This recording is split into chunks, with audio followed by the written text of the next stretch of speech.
The Vital Message. By Arthur Conan Doyle. Preface.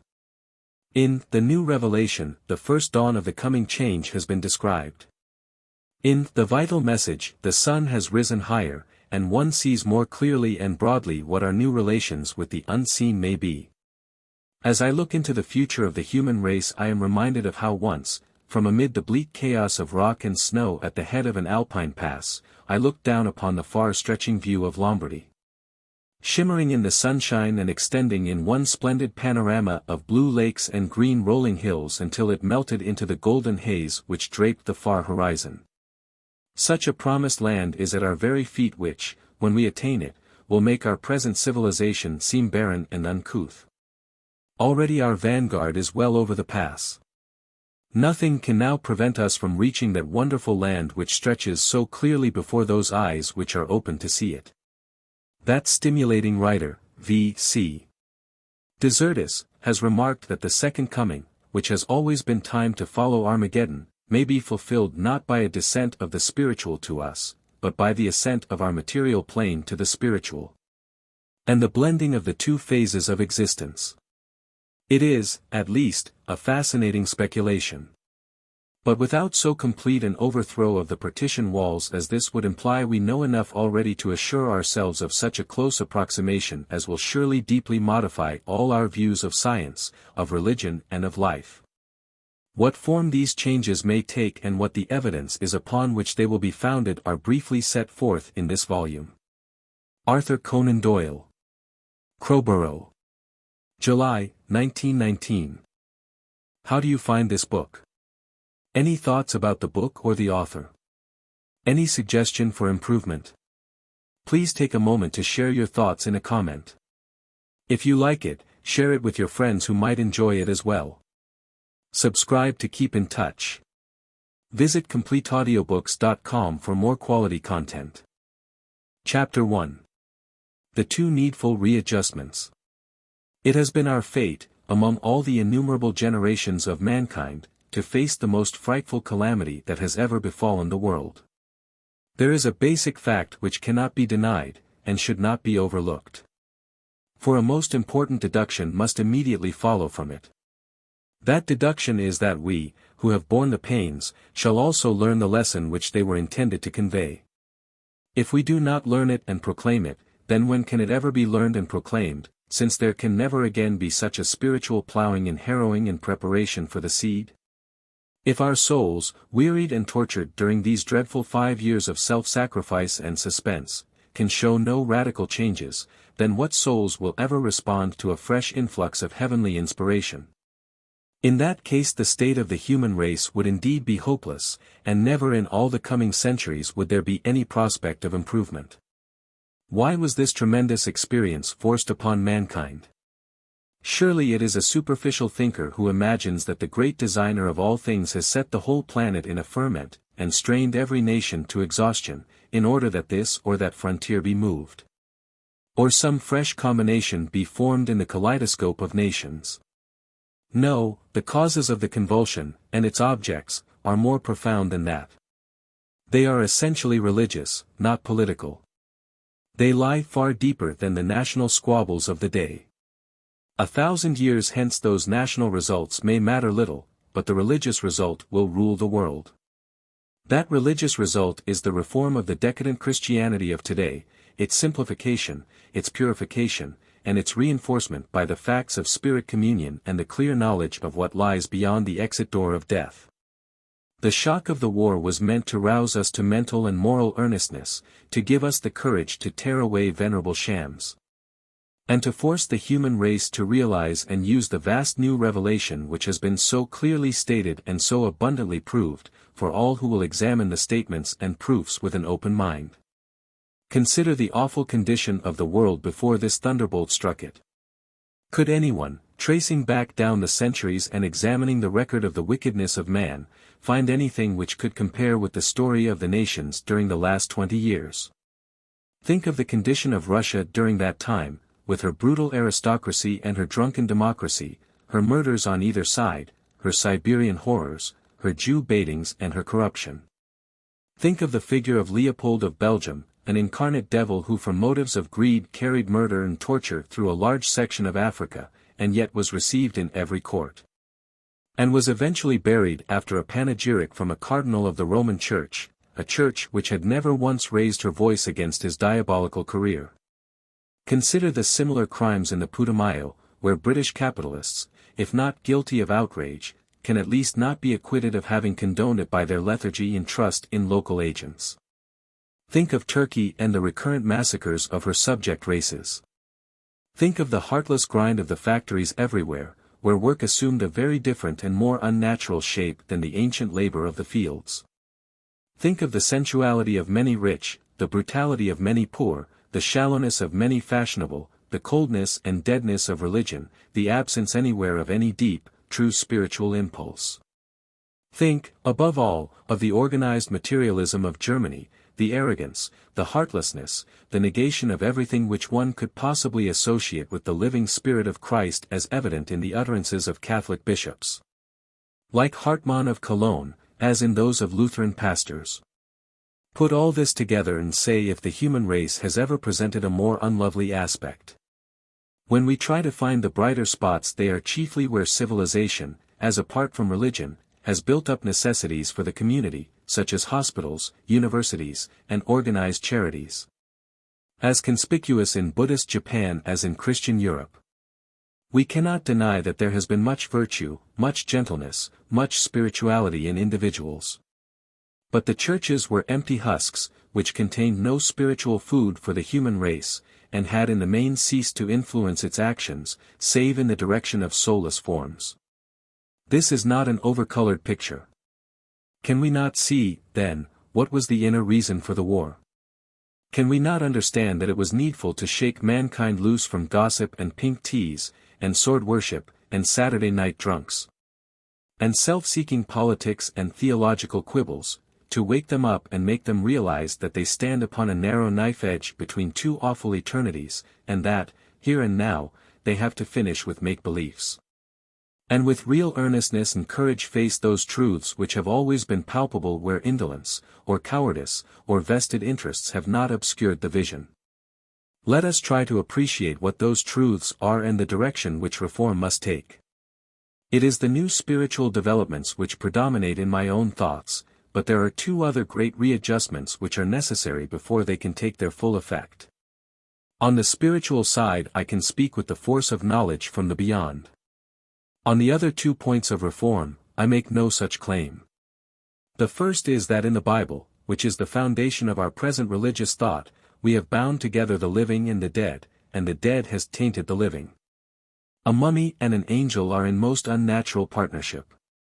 There can be no clear thinking, and no logical teaching until the old dispensation has been placed on the shelf of the scholar, and removed from the desk of the teacher. It is indeed a wonderful book, in parts the oldest which has come down to us, a book filled with rare knowledge, with history, with poetry, with occultism, with folklore. But it has no connection with modern conceptions of religion. In the main it is actually antagonistic to them. Two contradictory codes have been circulated under one cover, and the result is dire confusion.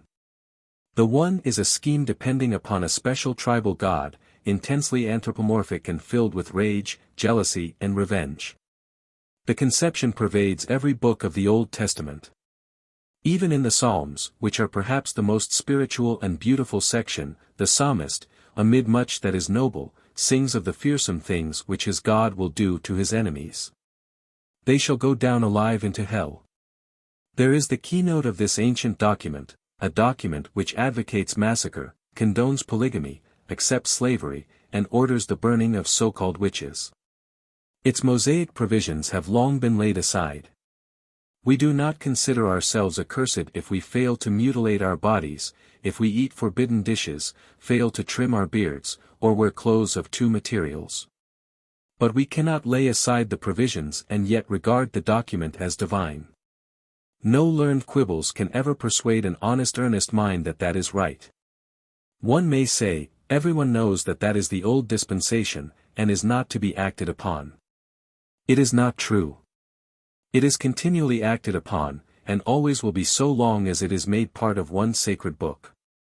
William II acted upon it.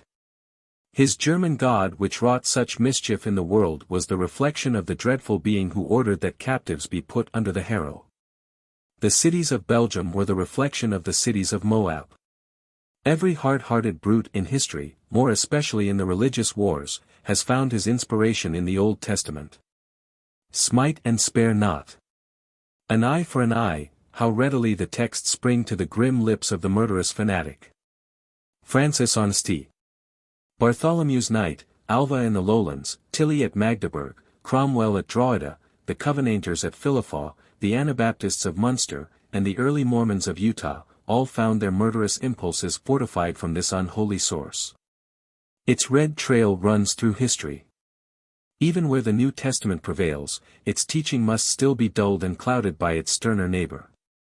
Let us retain this honored work of literature.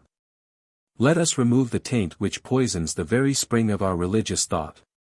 This is, in my opinion, the first clearing which should be made for the more beautiful building to come. The second is less important, as it is a shifting of the point of view, rather than an actual change. It is to be remembered that Christ's life in this world occupied, so far as we can estimate, 33 years, whilst from his arrest to his resurrection was less than a week. Yet the whole Christian system has come to revolve round his death, to the partial exclusion of the beautiful lesson of his life. Far too much weight has been placed upon the one, and far too little upon the other, for the death, beautiful, and indeed perfect, as it was, could be matched by that of many scores of thousands who have died for an idea, while the life, with its consistent record of charity, breadth of mind, unselfishness, courage, reason, and progressiveness, is absolutely unique and superhuman. Even in these abbreviated, translated, and second-hand records we receive an impression such as no other life can give, an impression which fills us with utter reverence. Napoleon, no mean judge of human nature, said of it, "It is different with Christ. Everything about him astonishes me. His spirit surprises me, and his will confounds me. Between him and anything of this world there is no possible comparison. He is really a being apart. The nearer I approach him and the closer I examine him, the more everything seems above me." It is this wonderful life, its example and inspiration, which was the real object of the descent of this high spirit onto our planet. If the human race had earnestly centered upon that instead of losing itself in vain dreams of vicarious sacrifices and imaginary falls, with all the mystical and contentious philosophy which has centered round the subject, how very different the level of human culture and happiness would be today. Such theories, with their absolute want of reason or morality, have been the main cause why the best minds have been so often alienated from the Christian system and proclaimed themselves materialists. In contemplating what shocked their instincts for truth they have lost that which was both true and beautiful. Christ's death was worthy of his life, and rounded off a perfect career, but it is the life which he has left as the foundation for the permanent religion of mankind. All the religious wars, the private feuds, and the countless miseries of sectarian contention, would have been at least minimized, if not avoided, had the bare example of Christ's life been adopted as the standard of conduct and of religion. But there are certain other considerations which should have weight when we contemplate this life and its efficacy as an example. One of these is that the very essence of it was that he critically examined religion as he found it, and brought his robust common sense and courage to bear in exposing the shams and in pointing out the better path. That is the hallmark of the true follower of Christ, and not the mute acceptance of doctrines which are, upon the face of them, false and pernicious, because they come to us with some show of authority. What authority have we now, save this very life, which could compare with those Jewish books which were so binding in their force, and so immutably sacred that even the misspellings or pen-slips of the scribe were most carefully preserved?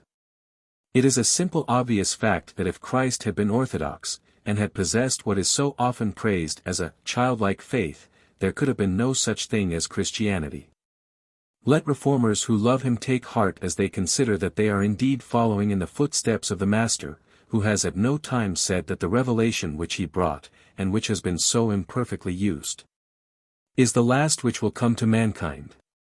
In our own times an equally great one has been released from the center of all truth, which will make as deep an impression upon the human race as Christianity, though no predominant figure has yet appeared to enforce its lessons. Such a figure has appeared once when the days were ripe, and I do not doubt that this may occur once more. One other consideration must be urged. Christ has not given his message in the first person. If he had done so, our position would be stronger. It has been repeated by the hearsay and report of earnest but ill-educated men. It speaks much for education in the Roman province of Judea that these fishermen, publicans and others could even read or write. Luke and Paul were, of course, of a higher class, but their information came from their lowly predecessors. Their account is splendidly satisfying in the unity of the general impression which it produces, and the clear drawing of the Master's teaching and character. At the same time it is full of inconsistencies and contradictions upon immaterial matters. For example, the four accounts of the resurrection differ in detail, and there is no orthodox learned lawyer who dutifully accepts all four versions who could not shatter the evidence if he dealt with it in the course of his profession. These details are immaterial to the spirit of the message. It is not common sense to suppose that every item is inspired, or that we have to make no allowance for imperfect reporting, individual convictions, oriental phraseology, or faults of translation. These have, indeed, been admitted by revised versions. In his utterance about the letter and the spirit we could almost believe that Christ had foreseen the plague of texts from which we have suffered, even as he himself suffered at the hands of the theologians of his day, who then, as now, have been a curse to the world. We were meant to use our reasons and brains in adapting his teaching to the conditions of our altered lives and times. Much depended upon the society and mode of expression which belonged to his era. To suppose in these days that one has literally to give all to the poor, or that a starved English prisoner should literally love his enemy the Kaiser. Or that because Christ protested against the lax marriages of his day therefore two spouses who loathe each other should be forever chained in a life servitude and martyrdom, all these assertions are to travesty his teaching and to take from it that robust quality of common sense which was its main characteristic. To ask what is impossible from human nature is to weaken your appeal when you ask for what is reasonable. It has already been stated that of the three headings under which reforms are grouped, the exclusion of the old dispensation, the greater attention to Christ's life as compared to his death, and the new spiritual influx which is giving us psychic religion, it is only on the latter that one can quote the authority of the beyond. Here, however, the case is really understated. In regard to the Old Testament I have never seen the matter treated in a spiritual communication. The nature of Christ, however, and his teaching, have been expounded a score of times with some variation of detail, but in the main as reproduced here. Spirits have their individuality of view, and some carry over strong earthly prepossessions which they do not easily shed. But reading many authentic spirit communications one finds that the idea of redemption is hardly ever spoken of, while that of example and influence is forever insisted upon. In them Christ is the highest spirit known, the Son of God, as we all are, but nearer to God, and therefore in a more particular sense his Son. He does not, save in most rare and special cases, meet us when we die. Since souls pass over, night and day, at the rate of about 100 a minute, this would seem self-evident. After a time we may be admitted to his presence, to find a most tender, sympathetic and helpful comrade and guide, whose spirit influences all things even when his bodily presence is not visible. This is the general teaching of the other-world communications concerning Christ, the gentle, loving and powerful spirit which broods ever over that world which, in all its many spheres, is his special care. Before passing to the new revelation, its certain proofs and its definite teaching, let us hark back for a moment upon the 2 points which have already been treated. They are not absolutely vital points. The fresh developments can go on and conquer the world without them. There can be no sudden change in the ancient routine of our religious habits, nor is it possible to conceive that a congress of theologians could take so heroic a step as to tear the Bible in twain, laying one half upon the shelf and one upon the table. Neither is it to be expected that any formal pronouncements could ever be made that the churches have all laid the wrong emphasis upon the story of Christ. Moral courage will not rise to such a height. But with the spiritual quickening and the greater earnestness which will have their roots in this bloody passion of mankind, many will perceive what is reasonable and true, so that even if the Old Testament should remain like some obsolete appendix in the animal frame, to mark a lower stage through which development has passed, it will more and more be recognized as a document which has lost all validity and which should no longer be allowed to influence human conduct, save by way of pointing out much which we may avoid. So also with the teaching of Christ, the mystical portions may fade gently away, as the grosser views of eternal punishment have faded within our own lifetime. So that while mankind is hardly aware of the change, the heresy of today will become the commonplace of tomorrow. These things will adjust themselves in God's own time. What is, however, both new and vital are those fresh developments which will now be discussed. In them may be found the signs of how the dry bones may be stirred, and how the mummy may be quickened with the breath of life. With the actual certainty of a definite life after death, and a sure sense of responsibility for our own spiritual development, a responsibility which cannot be put upon any other shoulders, however exalted, but must be borne by each individual for himself, there will come the greatest reinforcement of morality which the human race has ever known. We are on the verge of it now, but our descendants will look upon the past century as the culmination of the dark ages when man lost his trust in God, and was so engrossed in his temporary earth life that he lost all sense of spiritual reality. Chapter 2. The Dawning of the Light. Some 60 years ago that acute thinker Lord Brougham remarked that in the clear sky of skepticism he saw only one small cloud drifting up, and that was modern spiritualism. It was a curiously inverted simile, for one would surely have expected him to say that in the drifting clouds of skepticism he saw one patch of clear sky, but at least it showed how conscious he was of the coming importance of the movement.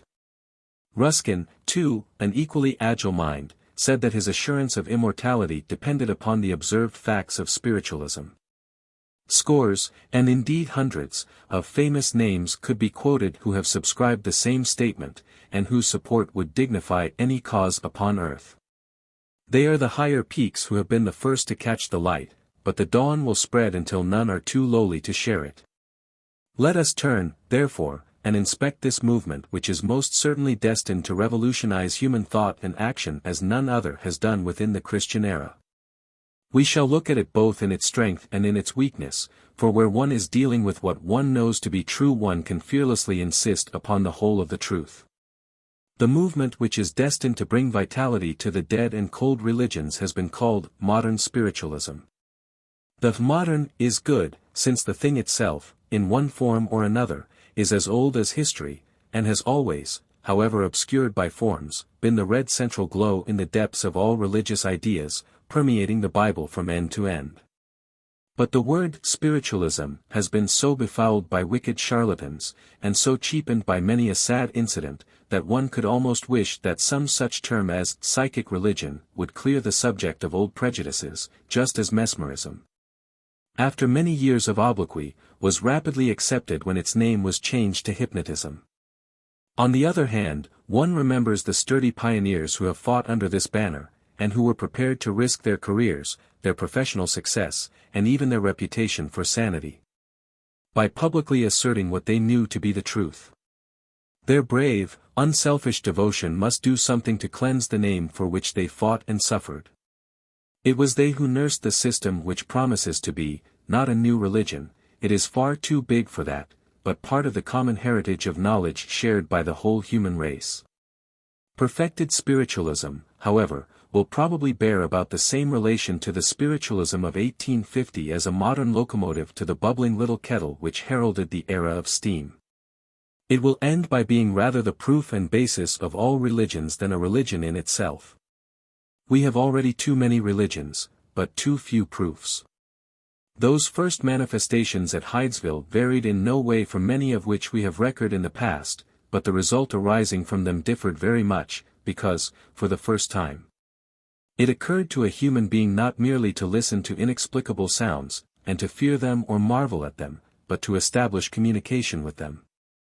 John Wesley's father might have done the same more than a century before had the thought occurred to him when he was a witness of the manifestations at Epworth in 1726. It was only when the young fox girl struck her hands together and cried, "Do as I do," that there was instant compliance, and consequent proof of the presence of an intelligent invisible force, thus differing from all other forces of which we know.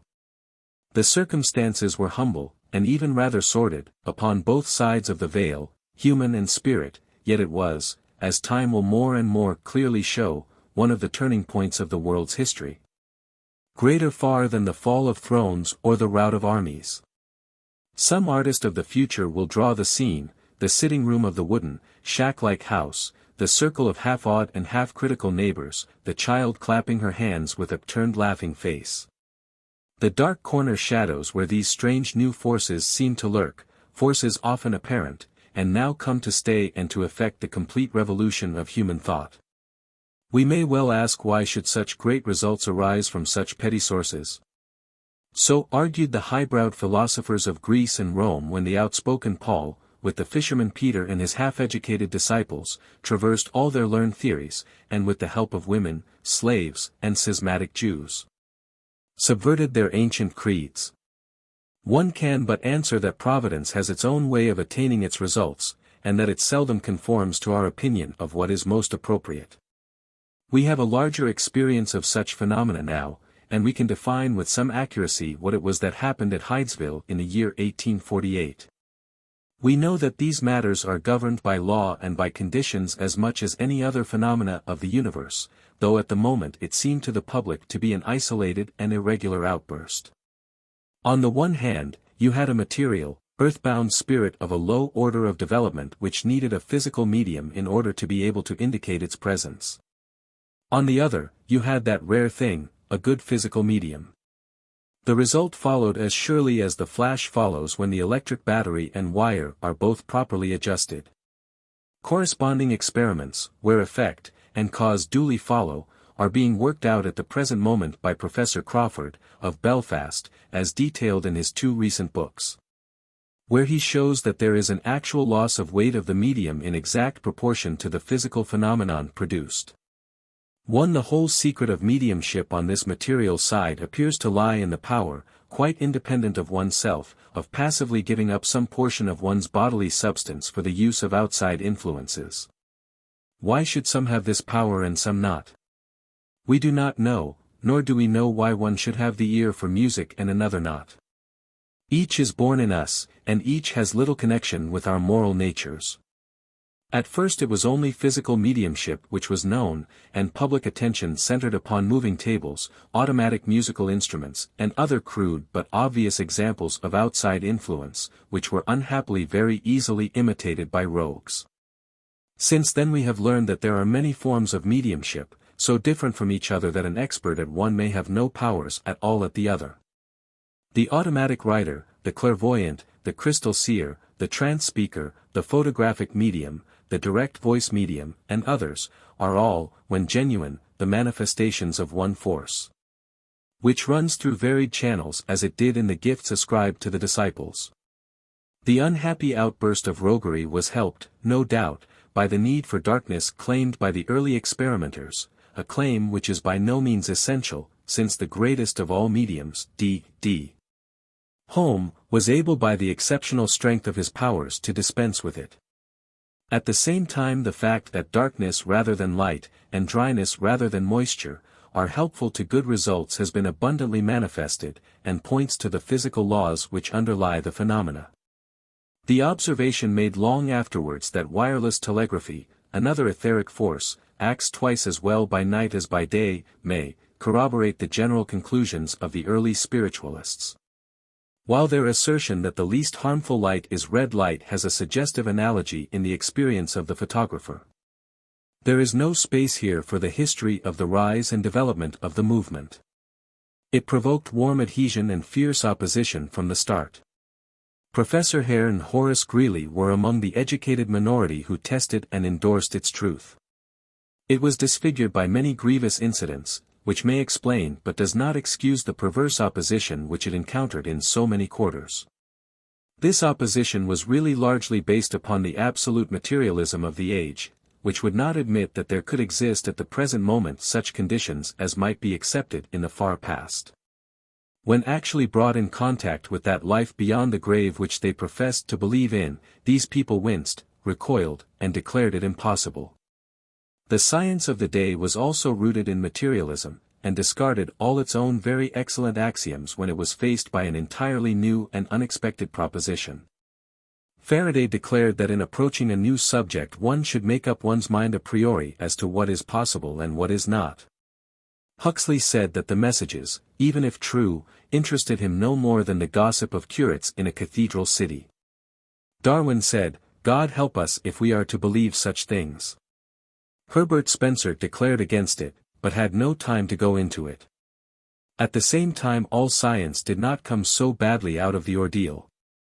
As already mentioned, Professor Hare, of Philadelphia, inventor, among other things, of the oxyhydrogen blowpipe, was the first man of note who had the moral courage, after considerable personal investigation, to declare that these new and strange developments were true. He was followed by many medical men, both in America and in Britain, including Dr. Eliot Sun, one of the leaders of free thought in this country. Professor Crookes, the most rising chemist in Europe, Dr. Russell Wallace the great naturalist, Varley the electrician, Flammarion the French astronomer, and many others, risked their scientific reputations in their brave assertions of the truth. These men were not credulous fools. They saw and deplored the existence of frauds. Crookes' letters upon the subject are still extant. In very many cases it was the spiritualists themselves who exposed the frauds. They laughed, as the public laughed, at the sham Shakespeares and vulgar Caesars who figured in certain séance rooms. They deprecated also the low moral tone which would turn such powers to prophecies about the issue of a race or the success of a speculation. But they had that broader vision and sense of proportion which assured them that behind all these follies and frauds there lay a mass of solid evidence which could not be shaken, though like all evidence, it had to be examined before it could be appreciated. They were not such simpletons as to be driven away from a great truth because there are some dishonest camp followers who hang upon its skirts. A great center of proof and of inspiration lay during those early days in Mr. D. Home, a Scottish-American, who possessed powers which make him one of the most remarkable personalities of whom we have any record. Holmes' life, written by his second wife, is a book which deserves very careful reading. This man, who in some aspects was more than a man, was before the public for nearly 30 years. During that time he never received payment for his services, and was always ready, to put himself at the disposal of any bona fide and reasonable inquirer. His phenomena were produced in full light, and it was immaterial to him whether the sittings were in his own rooms or in those of his friends. So high were his principles that upon one occasion, though he was a man of moderate means and less than moderate health, he refused the princely fee of £2,000 offered for a single sitting by the Union Circle in Paris. As to his powers, they seem to have included every form of mediumship in the highest degree, self-levitation, as witnessed by hundreds of credible witnesses, the handling of fire, with the power of conferring like immunity upon others, the movement without human touch of heavy objects, the visible materialization of spirits, miracles of healing, and messages from the dead, such as that which converted the hard-headed Scot, Robert Chambers, when Home repeated to him the actual dying words of his young daughter. All this came from a man of so sweet a nature and of so charitable a disposition, that the union of all qualities would seem almost to justify those who, to Holmes' great embarrassment, were prepared to place him upon a pedestal above humanity. The genuineness of his psychic powers has never been seriously questioned, and was as well recognized in Rome and Paris as in London. One incident only darkened his career, and it was one in which he was blameless, as anyone who carefully weighs the evidence must admit. I allude to the action taken against him by Mrs. Lyon, who, after adopting him as her son and settling a large sum of money upon him, endeavored to regain, and did regain, this money by her unsupported assertion that he had persuaded her illicitly to make him the allowance. The facts of his life are, in my judgment, ample proof of the truth of the spiritualist position, if no other proof at all had been available. It is to be remarked in the career of this entirely honest and unvenal medium that he had periods in his life when his powers deserted him completely, that he could foresee these lapses, and that, being honest and unvenal, he simply abstained from all attempts until the power returned. It is this intermittent character of the gift which is, in my opinion, responsible for cases when a medium who has passed the most rigid tests upon certain occasions is afterwards detected in simulating, very clumsily, the results which he had once successfully accomplished. The real power having failed, he has not the moral courage to admit it, nor the self-denial to forego his fee which he endeavors to earn by a travesty of what was once genuine. Such an explanation would cover some facts which otherwise are hard to reconcile. We must also admit that some mediums are extremely irresponsible and feather-headed people. A friend of mine, who sat with Eusapia Palladino, assured me that he saw her cheat in the most childish and barefaced fashion, and yet immediately afterwards incidents occurred which were absolutely beyond any normal powers to produce. Apart from home, another episode which marks a stage in the advance of this movement was the investigation and report by the Dialectical Society in the year 1869. This body was composed of men of various learned professions who gathered together to investigate the alleged facts, and ended by reporting that they really were facts. They were unbiased, and their conclusions were founded upon results which were very soberly set forth in their report, a most convincing document which, even now in 1919, after the lapse of 50 years, is far more intelligent than the greater part of current opinion upon this subject. Nonetheless, it was greeted by a chorus of ridicule by the ignorant press of that day, who, if the same men had come to the opposite conclusion in spite of the evidence, would have been ready to hail their verdict as the undoubted end of a pernicious movement.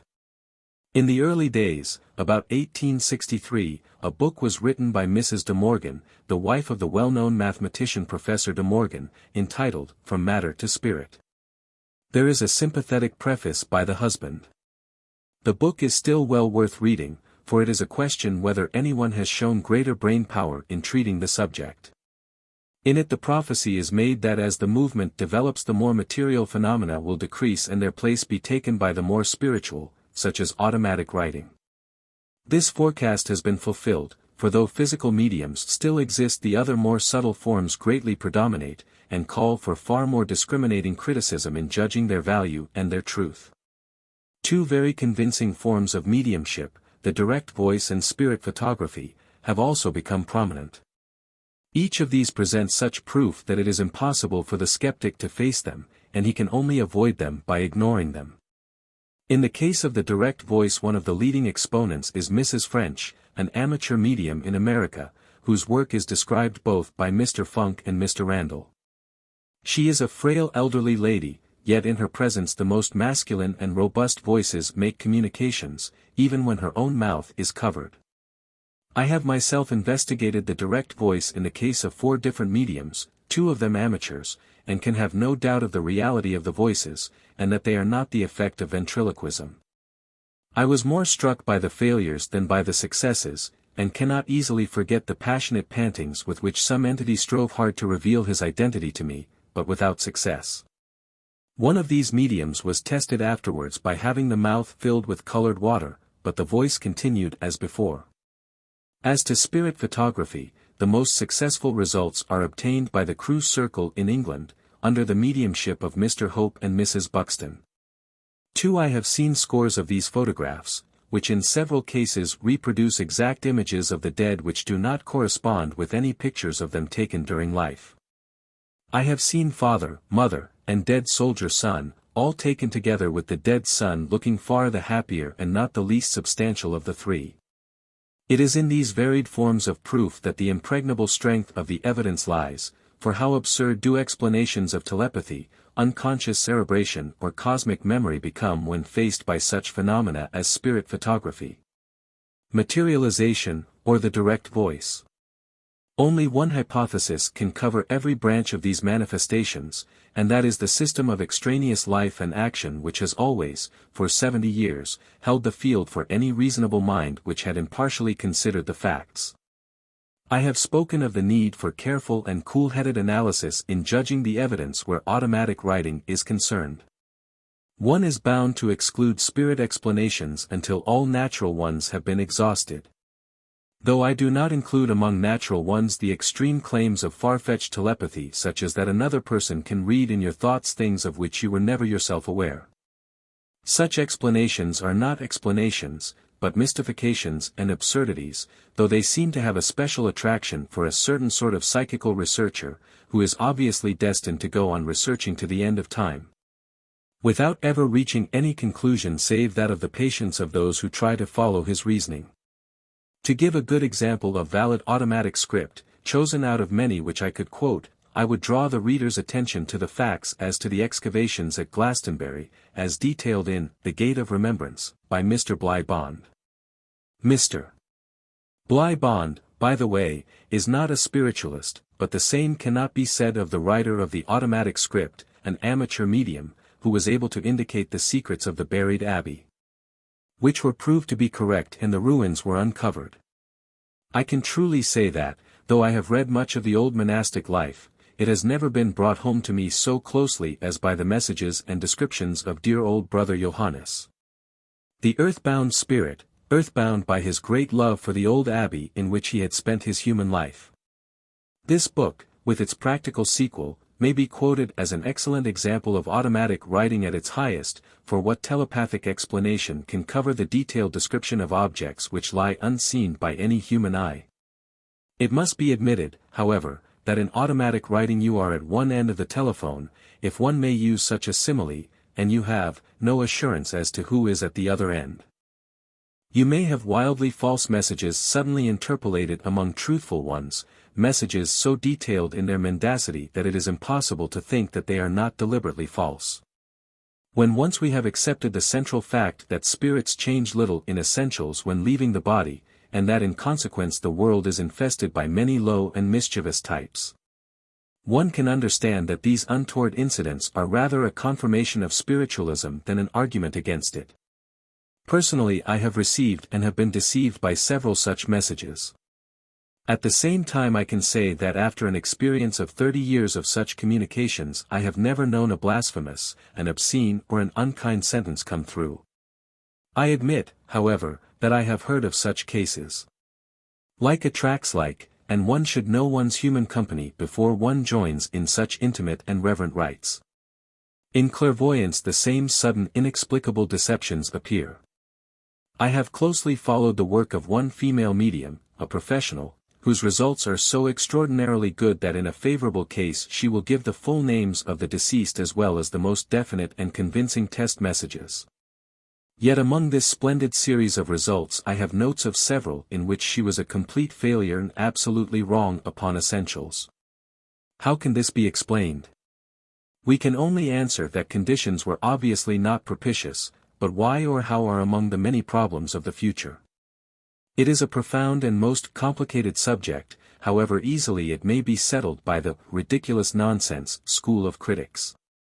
I look at the row of books upon the left of my desk as I write, 96 solid volumes, many of them annotated and well thumbed, and yet I know that I am like a child wading ankle deep in the margin of an illimitable ocean. But this, at least, I have very clearly realized, that the ocean is there and that the margin is part of it, and that down that shelving shore the human race is destined to move slowly to deeper waters. In the next chapter, I will endeavor to show what is the purpose of the Creator in this strange revelation of new intelligent forces impinging upon our planet. It is this view of the question which must justify the claim that this movement, so long the subject of sneers and ridicule, is absolutely the most important development in the whole history of the human race, so important that, if we could conceive one single man discovering and publishing it, he would rank before Christopher Columbus as a discoverer of new worlds, before Paul as a teacher of new religious truths, and before Isaac Newton as a student of the laws of the universe. Before opening up this subject there is one consideration which should have due weight, and yet seems continually to be overlooked. The differences between various sects are a very small thing as compared to the great eternal duel between materialism and the spiritual view of the universe. That is the real fight. It is a fight in which the churches champion the anti-material view, but they have done it so unintelligently, and have been continually placed in such false positions, that they have always been losing. Since the days of Hume and Voltaire and Gibbon, the fight has slowly but steadily rolled in favor of the attack. Then came Darwin, showing with apparent truth, that man has never fallen but always risen. This cut deep into the philosophy of orthodoxy, and it is folly to deny it. Then again came the so-called higher criticism, showing alleged flaws and cracks in the very foundations. All this time the churches were yielding ground, and every retreat gave a fresh jumping-off place for a new assault. It has gone so far that at the present moment a very large section of the people of this country, rich and poor, are out of all sympathy not only with the churches but with the whole spiritual view. Now, we intervene with our positive knowledge and actual proof, an ally so powerful that we are capable of turning the whole tide of battle and rolling it back forever against materialism. We can say, we will meet you on your own ground and show you by material and scientific tests that the soul and personality survive. That is the aim of psychic science, and it has been fully attained. It means an end to materialism forever. And yet this movement, this spiritual movement, is hooted at and reviled by Rome, by Canterbury and even by Little Bethel, each of them for once acting in concert. And including in their battle line such strange allies as the scientific agnostics and the militant freethinkers. Father Vaughan and the Bishop of London, the Reverend F. B. Meyer and Mr. Claude, the Church Times, and the Freethinker, are united in battle, though they fight with very different battle cries, the one declaring that the thing is of the devil, while the other is equally clear that it does not exist at all. The opposition of the materialists is absolutely intelligent, since it is clear that any man who has spent his life in saying no to all extramundane forces is, indeed, in a pitiable position when, after many years, he has to recognize that his whole philosophy is built upon sand and that, yes, was the answer from the beginning. But as to the religious bodies, what words can express their stupidity and want of all proportion in not running halfway and more to meet the greatest ally who has ever intervened to change their defeat into victory? What gifts this all-powerful ally brings with him, and what are the terms of his alliance, will now be considered. Chapter 3. The Great Argument. The physical basis of all psychic belief is that the soul is a complete duplicate of the body, resembling it in the smallest particular, although constructed in some far more tenuous material. In ordinary conditions these two bodies are intermingled so that the identity of the finer one is entirely obscured. At death, however, and under certain conditions in the course of life, the two divide and can be seen separately. Death differs from the conditions of separation before death in that there is a complete break between the two bodies, and life is carried on entirely by the lighter of the two, while the heavier, like a cocoon from which the living occupant has escaped, degenerates and disappears, the world burying the cocoon with much solemnity by taking little pains to ascertain what has become of its nobler contents. It is a vain thing to urge that science has not admitted this contention, and that the statement is pure dogmatism.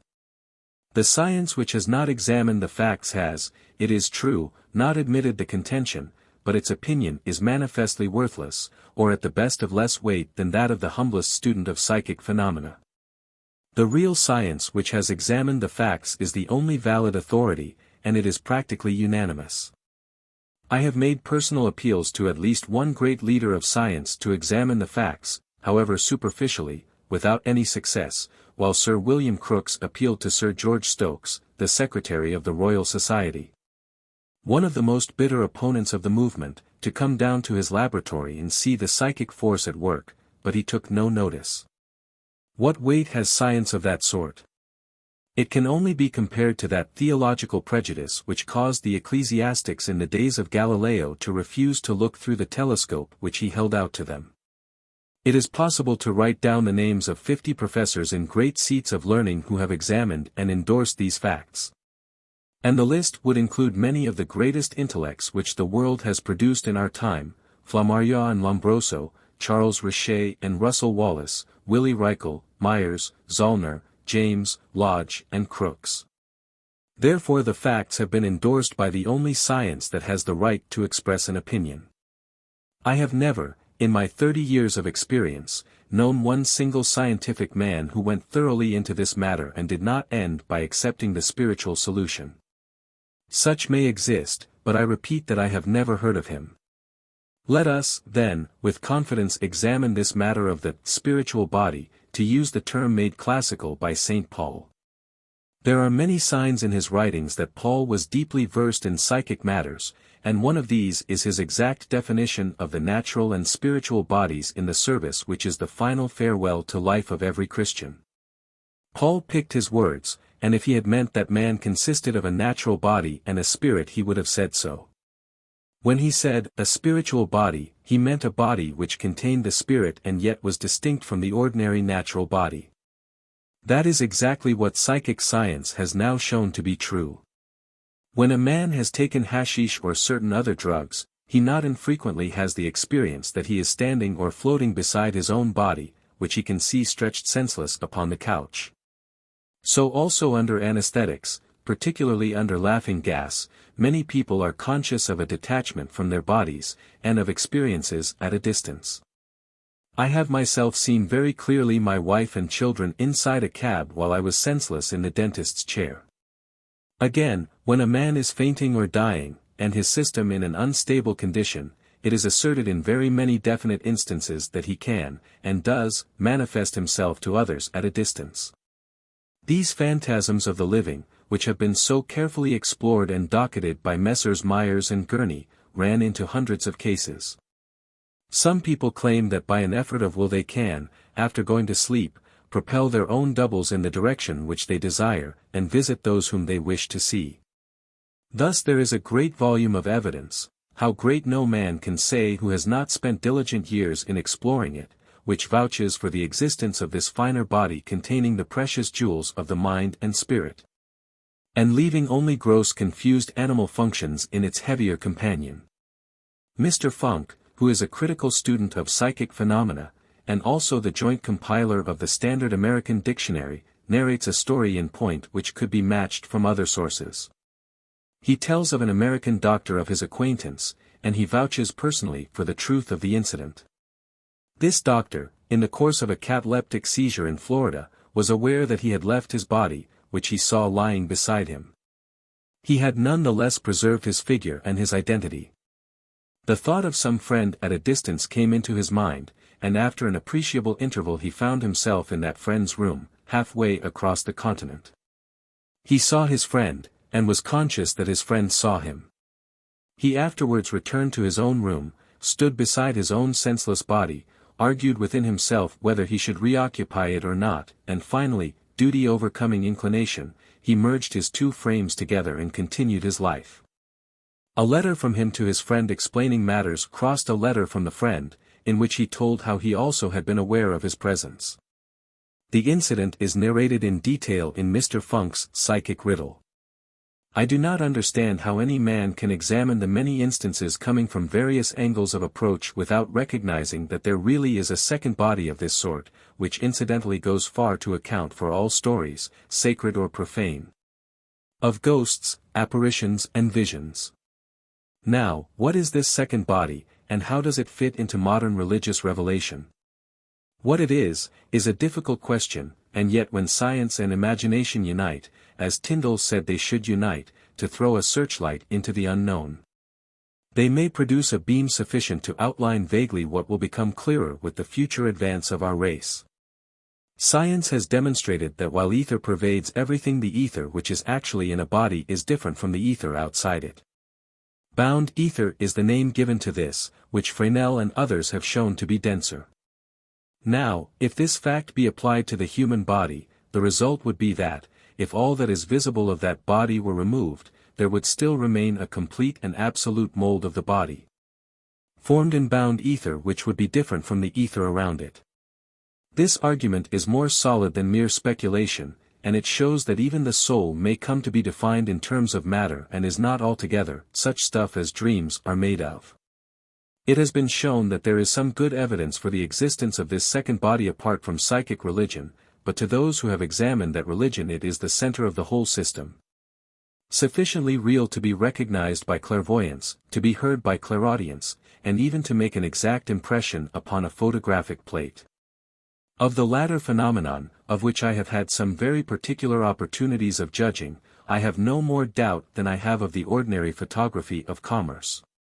It had already been shown by the astronomers that the sensitized plate is a more delicate recording instrument than the human retina, and that it can show stars upon a long exposure which the eye has never seen. It would appear that the spirit world is really so near to us that a very little extra help under correct conditions of mediumship will make all the difference. Thus the plate, instead of the eye, may bring the loved face within the range of vision, while the trumpet, acting as a megaphone, may bring back the familiar voice where the spirit whisper with no mechanical aid was still inaudible. So loud may the latter phenomenon be that in one case, of which I have the record, the dead man's dog was so excited at hearing once more his master's voice that he broke his chain, and deeply scarred the outside of the séance room door in his efforts to force an entrance. Now, having said so much of the spirit body, and having indicated that its presence is not vouched for by only one line of evidence or school of thought, let us turn to what happens at the time of death. According to the observation of clairvoyance on this side and the posthumous accounts of the dead upon the other, it is exactly what we should expect to happen, granted the double identity. In a painless and natural process the lighter disengages itself from the heavier, and slowly draws itself off until it stands with the same mind, the same emotions, and an exactly similar body, beside the couch of death. Aware of those around and yet unable to make them aware of it, save where that finer spiritual eyesight called clairvoyance exists. How, we may well ask, can it see without the natural organs? How did the hashish victim see his own unconscious body? How did the Florida doctor see his friend? There is a power of perception in the spiritual body which does give the power. We can say no more. To the clairvoyant the new spirit seems like a filmy outline. To the ordinary man it is invisible. To another spirit it would, no doubt, seem as normal and substantial as we appear to each other. There is some evidence that it refines with time, and is therefore nearer to the material at the moment of death or closely after it, than after a lapse of months or years. Hence, it is that apparitions of the dead are most clear and most common about the time of death, and hence also, no doubt, the fact that the cataleptic physician already quoted was seen and recognized by his friend. The meshes of his ether, if the phrase be permitted, were still heavy with the matter from which they had only just been disentangled. Having disengaged itself from grosser matter, what happens to this spirit body, the precious bark which bears our all in all upon this voyage into unknown seas? Very many accounts have come back to us, verbal and written, detailing the experiences of those who have passed on. The verbal are by trance mediums, whose utterances appear to be controlled by outside intelligences. The written from automatic writers whose script is produced in the same way. At these words the critic naturally and reasonably shies, with a, "What nonsense! How can you control the statement of this medium who is consciously or unconsciously pretending to inspiration?" This is a healthy skepticism, and should animate every experimenter who tests a new medium. The proofs must lie in the communication itself. If they are not present, then, as always, we must accept natural rather than unknown explanations. But they are continually present, and in such obvious forms that no one can deny them. There is a certain professional medium to whom I have sent many, mothers who were in need of consolation. I always ask the applicants to report the result to me, and I have their letters of surprise and gratitude before me as I write. Thank you for this beautiful and interesting experience. She did not make a single mistake about their names, and everything she said was correct. In this case there was a rift between husband and wife before death, but the medium was able, unaided, to explain and clear up the whole matter, mentioning the correct circumstances, and names of everyone concerned, and showing the reasons for the non-arrival of certain letters, which had been the cause of the misunderstanding. The next case was also one of husband and wife, but it is the husband who is the survivor. He says, "It was a most successful sitting. Among other things, I addressed a remark in Danish to my wife, who is a Danish girl, and the answer came back in English without the least hesitation." The next case was again of a man who had lost a very dear male friend. I have had the most wonderful results with Mrs. today. I cannot tell you the joy it has been to me. Many grateful thanks for your help. The next one says, Mrs. was simply wonderful. If only more people knew what agony they would be spared. In this case the wife got in touch with the husband, and the medium mentioned correctly 5 dead relatives who were in his company. The next is a case of mother and son. I saw Mrs. today, and obtained very wonderful results. She told me nearly everything quite correctly, a very few mistakes. The next is similar. We were quite successful. My boy even reminded me of something that only he and I knew. Says another, my boy reminded me of the day when he sowed turnip seed upon the lawn. Only he could have known of this. These are fair samples of the letters, of which I hold a large number. They are from people who present themselves from among the millions living in London, or the provinces, and about whose affairs the medium had no possible normal way of knowing. Of all the very numerous cases which I have sent to this medium I have only had a few which have been complete failures. On quoting my results to Sir Oliver Lodge, he remarked that his own experience with another medium had been almost identical.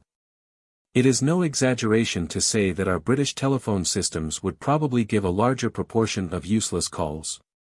How is any critic to get beyond these facts save by ignoring or misrepresenting them? Healthy skepticism is the basis of all accurate observation, but there comes a time when incredulity means either culpable ignorance or else imbecility, and this time has been long past in the matter of spirit intercourse. In my own case, this medium mentioned correctly the first name of a lady who had died in our house, gave several very characteristic messages from her, described the only 2 dogs which we have ever kept, and ended by saying that a young officer was holding up a gold coin by which I would recognize him.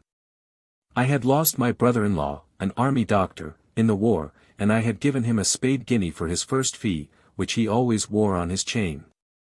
There were not more than 2 or 3 close relatives who knew about this incident, so that the test was a particularly good one. She made no incorrect statements, though some were vague.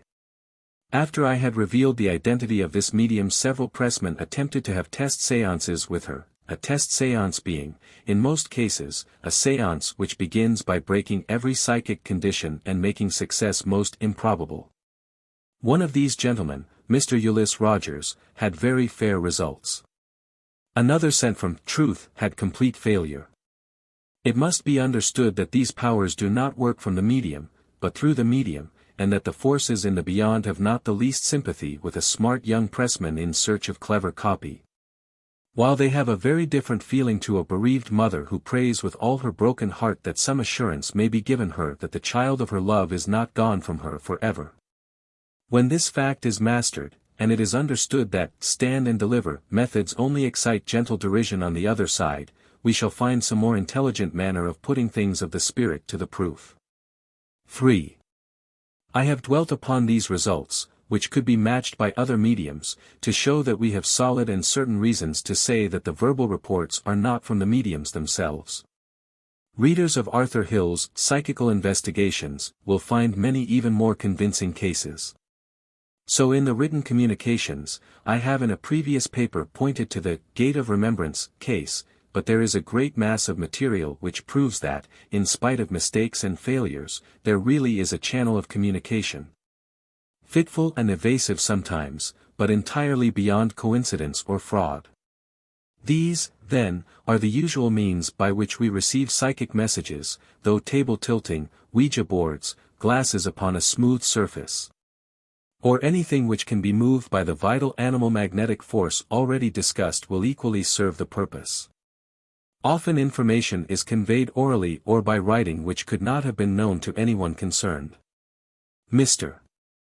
Wilkinson has given details of a case where his dead son drew attention to the fact that a curio, a coin bent by a bullet, had been overlooked among his effects. Sir William Barrett has narrated how a young officer sent a message leaving a pearl tie pin to a friend. No one knew that such a pin existed, but it was found among his things. The death of Sir Hugh Lane was given at a private séance in Dublin before the details of the Lusitania disaster had been published. For on that morning we ourselves, in a small séance, got the message, "It is terrible, terrible, and will greatly affect the war," at a time when we were convinced that no great loss of life could have occurred. Such examples are very numerous, and are only quoted here to show how impossible it is to invoke telepathy as the origin of such messages. There is only one explanation which covers the facts.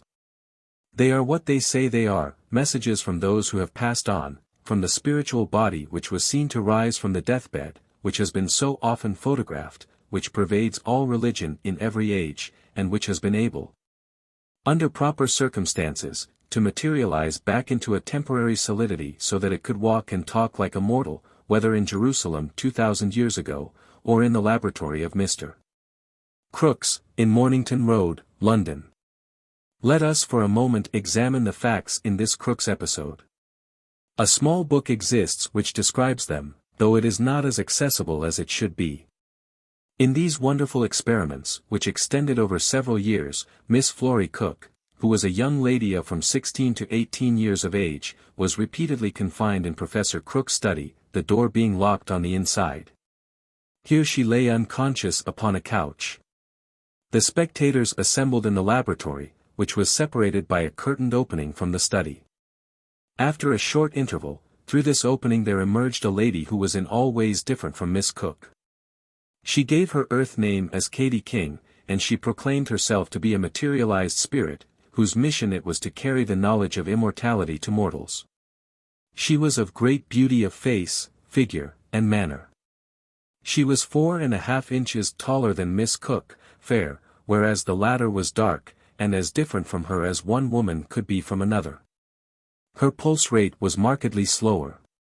She became for the time entirely one of the company, walking about, addressing each person present, and taking delight in the children. She made no objection to photography or any other test. 48 photographs of different degrees of excellence were made of her. She was seen at the same time as the medium on several occasions. Finally she departed, saying that her mission was over and that she had other work to do. When she vanished, materialism should have vanished also, if mankind had taken adequate notice of the facts. Now, what can the fair-minded inquirer say to such a story as that? One of many, but for the moment we are concentrating upon it. Was Mr. Crookes a blasphemous liar? But there were very many witnesses, as many sometimes as 8 at a single sitting. And there are the photographs which include Miss Cook and show that the two women were quite different. Was he honestly mistaken? But that is inconceivable. Read the original narrative and see if you can find any solution save that it is true. If a man can read that sober, cautious statement and not be convinced, then assuredly his brain is out of gear. Finally, ask yourself whether any religious manifestation in the world has had anything like the absolute proof which lies in this one. Cannot the orthodox see that instead of combating such a story, or talking nonsense about devils, they should hail that which is indeed the final answer to that materialism which is their really dangerous enemy? Even as I write, my eye falls upon a letter on my desk from an officer who had lost all faith in immortality and become an absolute materialist. I came to dread my return home, for I cannot stand hypocrisy, and I knew well my attitude would cause some members of my family deep grief. Your book has now brought me untold comfort, and I can face the future cheerfully. Are these fruits from the devil's tree, you timid orthodox critic? Having then got in touch with our dead, we proceed, naturally, to ask them how it is with them, and under what conditions they exist. It is a very vital question, since what has befallen them yesterday will surely befall us tomorrow. But the answer is tidings of great joy. Of the new vital message to humanity nothing is more important than that. It rolls away all those horrible man-bred fears and fancies, founded upon morbid imaginations and the wild phrases of the Oriental. We come upon what is sane, what is moderate, what is reasonable, what is consistent with gradual evolution and with the benevolence of God. Were there ever any conscious blasphemers upon earth who have insulted the deity so deeply as those extremists, be they Calvinist, Roman Catholic, Anglican, or Jew? Who pictured with their distorted minds an implacable torturer as the ruler of the universe? The truth of what is told us as to the life beyond can in its very nature never be absolutely established. It is far nearer to complete proof, however, than any religious revelation which has ever preceded it. We have the fact that these accounts are mixed up with others concerning our present life which are often absolutely true. If a spirit can tell the truth about our sphere, it is difficult to suppose that he is entirely false about his own. Then, again, there is a very great similarity about such accounts, though their origin may be from people very far apart. Thus, though non-veridical, to use the modern jargon, they do conform to all our canons of evidence. A series of books which have attracted far less attention than they deserve have drawn the coming life in very close detail. These books are not found on railway bookstalls or in popular libraries, but the successive editions through which they pass show that there is a deeper public which gets what it wants in spite of artificial obstacles. Looking over the list of my reading, I find, besides nearly a dozen very interesting and detailed manuscript accounts, such published narratives as Claude's book, purporting to come from a young British aviator. Thy Son Liveth, from an American soldier, Private Doubting, Raymond, from a British soldier, Do Thoughts Perish, which contains accounts from several British soldiers and others, I Heard a Voice, where a well-known K.C. through the mediumship of his two young daughters, has a very full revelation of the life beyond, after death, with the alleged experiences of the famous Miss Julia Ames, The Seven Purposes, from an American pressman, and many others. They differ much in literary skill and are not all equally impressive, but the point which must strike any impartial mind is the general agreement of these various accounts as to the conditions of spirit life. An examination would show that some of them must have been in the press at the same time, so that they could not have each inspired the other. Claude's book and Thy Son Liveth appeared at nearly the same time on different sides of the Atlantic, but they agree very closely. Raymond and Do Thoughts Perish must also have been in the press together, but the scheme of things is exactly the same. Surely the agreement of witnesses must here, as in all cases, be accounted as a test of truth. They differ mainly, as it seems to me, when they deal with their own future, including speculations as to reincarnation, etc., which may well be as foggy to them as it is to us, or systems of philosophy where again individual opinion is apparent. Of all these accounts the one which is most deserving of study is Raymond.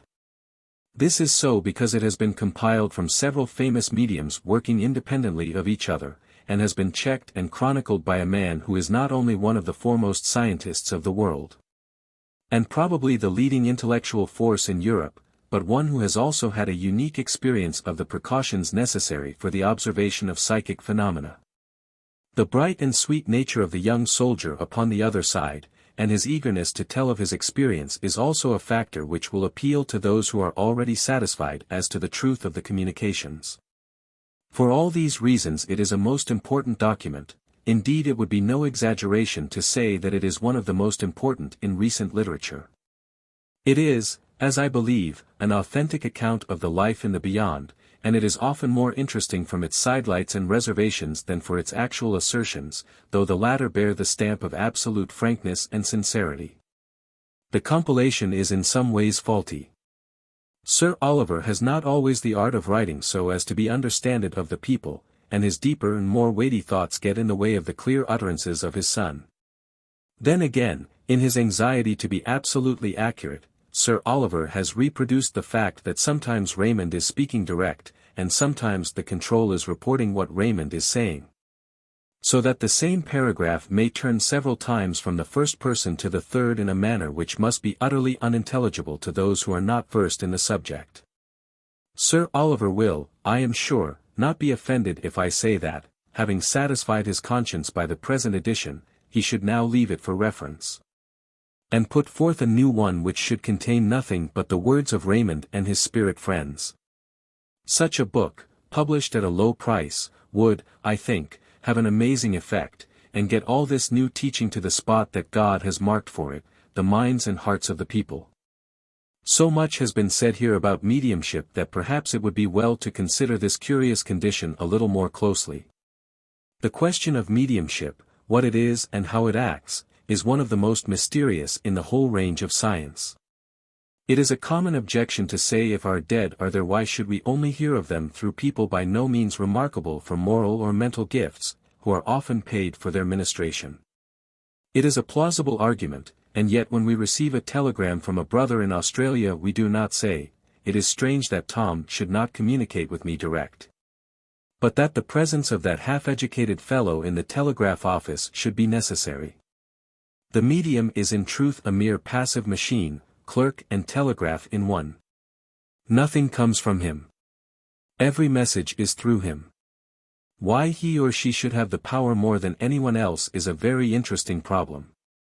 This power may best be defined as the capacity for allowing the bodily powers, physical or mental, to be used by an outside influence. In its higher forms there is temporary extinction of personality and the substitution of some other controlling spirit. At such times the medium may entirely lose consciousness, or he may retain it and be aware of some external experience which has been enjoyed by his own entity while his bodily house has been filled by the temporary tenant. Or the medium may retain consciousness, and with eyes and ears attuned to a higher key than the normal man can attain, he may see and hear what is beyond our senses. Or in writing mediumship, a motor center of the brain regulating the nerves and muscles of the arm may be controlled while all else seems to be normal. Or it may take the more material form of the exudation of a strange white evanescent dough-like substance called the ectoplasm, which has been frequently photographed by scientific inquirers in different stages of its evolution, and which seems to possess an inherent quality of shaping itself into parts or the whole of a body, beginning in a putty-like mold and ending in a resemblance to perfect human members. Or the ectoplasm, which seems to be an emanation of the medium to the extent that whatever it may weigh is so much subtracted from his substance, may be used as projections or rods which can convey objects or lift weights. A friend, in whose judgment and veracity I have absolute confidence, was present at one of Dr. Crawford's experiments with Kathleen Gallagher, who is, it may be remarked, an unpaid medium. My friend touched the column of force, and found it could be felt by the hand though invisible to the eye. It is clear that we are in touch with some entirely new form both of matter and of energy. We know little of the properties of this extraordinary substance save that in its materializing form it seems extremely sensitive to the action of light. A figure built up in it and detached from the medium dissolves in light quicker than a snow image under a tropical sun, so that two successive flashlight photographs would show the one a perfect figure, and the next an amorphous mass. When still attached to the medium the ectoplasm flies back with great force on exposure to light, and, in spite of the laughter of the scoffers, there is none the less good evidence that several mediums have been badly injured by the recoil after a light has suddenly been struck by some amateur detective. Professor Gellie has, in his recent experiments, described the ectoplasm as appearing outside the black dress of his medium as if a hoarfrost had descended upon her, then coalescing into a continuous sheet of white substance, and oozing down until it formed a sort of apron in front of her. This process he has illustrated by a very complete series of photographs. These are a few of the properties of mediumship. There are also the beautiful phenomena of the production of lights, and the rarer, but for evidential purposes even more valuable, manifestations of spirit photography. The fact that the photograph does not correspond in many cases with any which existed in life, must surely silence the scoffer, though there is a class of bigoted skeptic who would still be sneering if an archangel alighted in Trafalgar Square. Mr. Hope and Mrs. Buxton, of Crewe, have brought this phase of mediumship to great perfection, though others have powers in that direction.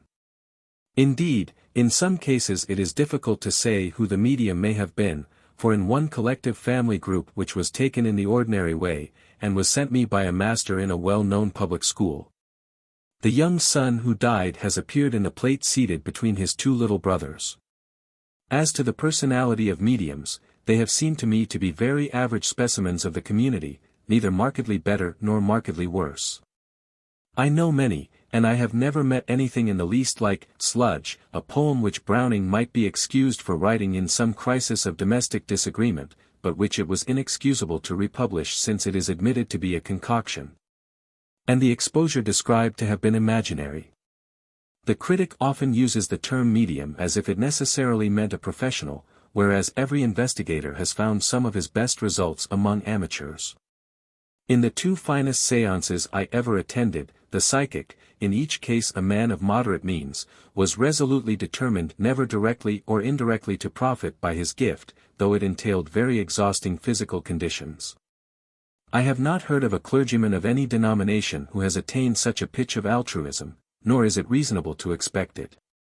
As to professional mediums, Mr.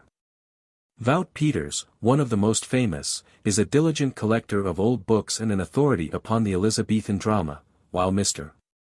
Dickinson, another very remarkable discerner of spirits, who named 24 correctly during 2 meetings held on the same day, is employed in loading canal barges. This man is one gifted clairvoyance in England, though Tom Tyrrell the Weaver, Aaron Wilkinson, and others are very marvellous. Tyrrell, who is a man of the Anthony of Padua type, a walking saint, beloved of animals and children, is a figure who might have stepped out of some legend of the church. Thomas, the powerful physical medium, is a working coal miner. Most mediums take their responsibilities very seriously and view their work in a religious light. There is no denying that they are exposed to very particular temptations, for the gift is, as I have explained elsewhere, an intermittent one, and to admit its temporary absence, and so discourage one's clients, needs greater moral principle than all men possess. Another temptation to which several great mediums have succumbed is that of drink. This comes about in a very natural way, for overworking the power leaves them in a state of physical prostration, and the stimulus of alcohol affords a welcome relief, and may tend at last to become a custom and finally a curse. Alcoholism always weakens the moral sense, so that these degenerate mediums yield themselves more readily to fraud, with the result that several who had deservedly won honored names and met all hostile criticism have, in their later years, been detected in the most contemptible tricks. It is 1,000 pities that it should be so, but if the Court of Arches were to give up its secrets, it would be found that tippling and moral degeneration were by no means confined to psychics. At the same time, a psychic is so peculiarly sensitive that I think he or she would always be well advised to be a lifelong abstainer, as many actually are.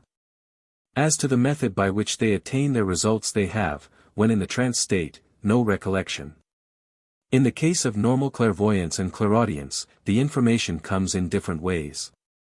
Sometimes it is no more than a strong mental impression which gives a name or an address. Sometimes they say that they see it written up before them. Sometimes the spirit figures seem to call it to them. "They yell it at me," said one. We need more first-hand accounts of these matters before we can formulate laws. It has been stated in a previous book by the author, but it will bear repetition, that the use of the séance should, in his opinion, be carefully regulated as well as reverently conducted.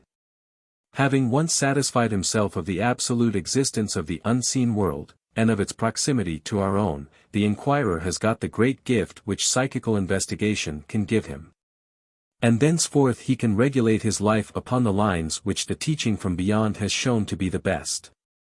There is much force in the criticism that too constant intercourse with the affairs of another world may distract our attention and weaken our powers in dealing with our obvious duties in this one. A séance, with the object of satisfying curiosity or of rousing interest, cannot be an elevating influence, and the mere sensation-monger can make this holy and wonderful thing as base as the overindulgence in a stimulant. On the other hand, where the séance is used for the purpose of satisfying ourselves as to the condition of those whom we have lost, or of giving comfort to others who crave for a word from beyond, then it is, indeed, a blessed gift from God to be used with moderation and with thankfulness. Our loved ones have their own pleasant tasks in their new surroundings, and though they assure us that they love to clasp the hands which we stretch out to them, we should still have some hesitation in intruding to an unreasonable extent upon the routine of their lives. A word should be said as to that fear of fiends and evil spirits which appears to have so much weight with some of the critics of this subject. When one looks more closely at this emotion, it seems somewhat selfish and cowardly. These creatures are in truth our own backward brothers, bound for the same ultimate destination as ourselves, but retarded by causes for which our earth conditions may have been partly responsible. Our pity and sympathy should go out to them, and if they do indeed manifest at a séance, the proper Christian attitude is, as it seems to me, that we should reason with them and pray for them in order to help them upon their difficult way. Those who have treated them in this way have found a very marked difference in the subsequent communications. In Admiral Usborne Moore's Glimpses of the Next State, there will be found some records of an American circle which devoted itself entirely to missionary work of this sort. There is some reason to believe that there are forms of imperfect development which can be helped more by earthly than by purely spiritual influences, for the reason, perhaps, that they are closer to the material. In a recent case I was called in to endeavor to check a very noisy entity which frequented an old house in which there were strong reasons to believe that crime had been committed, and also that the criminal was earthbound. Names were given by the unhappy spirit which proved to be correct, and a cupboard was described, which was duly found, though it had never before been suspected. On getting into touch with the spirit I endeavored to reason with it and to explain how selfish it was to cause misery to others in order to satisfy any feelings of revenge which it might have carried over from earth life. We then prayed for its welfare, exhorted it to rise higher, and received a very solemn assurance, tilted out at the table, that it would mend its ways. I have very gratifying reports that it has done so, and that all is now quiet in the old house. Let us now consider the life in the beyond as it is shown to us by the new revelation. Chapter 4. The Coming World. We come first to the messages which tell us of the life beyond the grave, sent by those who are actually living it. I have already insisted upon the fact that they have three weighty claims to our belief. The one is, that they are accompanied by signs, in the biblical sense, in the shape of miracles or phenomena. The second is, that in many cases they are accompanied by assertions about this life of ours which prove to be correct, and which are beyond the possible knowledge of the medium after every deduction has been made for telepathy or for unconscious memory. The third is, that they have a remarkable, though not a complete, similarity from whatever source they come. It may be noted that the differences of opinion become most marked and they deal with their own future, which may well be a matter of speculation to them as to us. Thus, upon the question of reincarnation there is a distinct cleavage, and though I am myself of opinion that the general evidence is against this Oriental doctrine, it is none the less an undeniable fact that it has been maintained by some messages which appear in other ways to be authentic, and, therefore, it is necessary to keep one's mind open on the subject. Before entering upon the substance of the messages I should wish to emphasize the second of these 2 points, so as to reinforce the reader's confidence in the authenticity of these assertions. To this end I will give a detailed example, with names almost exact. The medium was Mr. Phoenix, of Glasgow, with whom I have myself had some remarkable experiences. The sitter was Mr. Ernest Oughton, the president of the Northern Spiritual Union, a man of the utmost veracity and precision of statement. The dialogue, which came by the direct voice, a trumpet acting as megaphone, ran like this. The voice: "Good evening, Mr. Oughton." Mr. O: "Good evening. Who are you?" The voice: "My name is Mill." "You know my father?" Mr. O: "No, I don't remember anyone of the name." The voice: "Yes, you were speaking to him the other day." Mr. O: "To be sure. I remember now. I only met him casually." The voice: "I want you to give him a message from me." Mr. O: "What is it?" The voice: "Tell him that he was not mistaken at midnight on Tuesday last." Mr. O: "Very good. I will say so. Have you passed long?" The voice: "Some time. But our time is different from yours." Mr. O: "What were you?" The voice: "A surgeon." Mr. O: "How did you pass?" The voice: "Blown up in a battleship during the war." Mr. O: "Anything more?" The answer was the gypsy song from Il Trovatore, very accurately whistled, and then a quick step. After the latter, the voice said, "That is a test for father." This reproduction of conversation is not quite verbatim, but gives the condensed essence. Mr. Oughton at once visited Mr. Mill, who was not a spiritualist, and found that every detail was correct. Young Mill had lost his life as narrated. Mr. Mill, Sr., explained that while sitting in his study at midnight on the date named he had heard the gypsy song from Il Trovatore, which had been a favorite of his boys, and being unable to trace the origin of the music, had finally thought that it was a freak of his imagination. The test connected with the quick step had reference to a tune which the young man used to play upon the piccolo, but which was so rapid that he never could get it right, for which he was chaffed by the family. I tell this story at length to make the reader realize that when young Mill, and others like him, give such proofs of accuracy, which we can test for ourselves, we are bound to take their assertions very seriously when they deal with the life they are actually leading, though in their very nature we can only check their accounts by comparison with others. Now let me epitomize what these assertions are. They say that they are exceedingly happy, and that they do not wish to return. They are among the friends whom they had loved and lost, who meet them when they die and continue their careers together. They are very busy on all forms of congenial work. The world in which they find themselves is very much like that which they have quitted, but everything keyed to a higher octave. As in a higher octave the rhythm is the same, and the relation of notes to each other the same, but the total effect different, so it is here. Every earthly thing has its equivalent. Scoffers have guffawed over alcohol and tobacco, but if all things are reproduced it would be a flaw if these were not reproduced also. That they should be abused, as they are here, would, indeed, be evil tidings, but nothing of the sort has been said, and in the much discussed passage in Raymond, their production was alluded to as though it were an unusual, and in a way a humorous, instance of the resources of the beyond. I wonder how many of the preachers, who have taken advantage of this passage in order to attack the whole new revelation, have remembered that the only other message which ever associated alcohol with the life beyond is that of Christ himself. When he said, "I will not drink henceforth of this fruit of the vine until that day when I drink it new with you in my Father's kingdom." This matter is a detail, however, and it is always dangerous to discuss details in a subject which is so enormous, so dimly seen. As the wisest woman I have known remarked to me, things may well be surprising over there, for if we had been told the facts of this life before we entered it, we should never have believed it. In its larger issues this happy life to come consists in the development of those gifts which we possess. There is action for the man of action, intellectual work for the thinker, artistic, literary, dramatic and religious for those whose God-given powers lie that way. What we have both in brain and character we carry over with us. No man is too old to learn, for what he learns he keeps.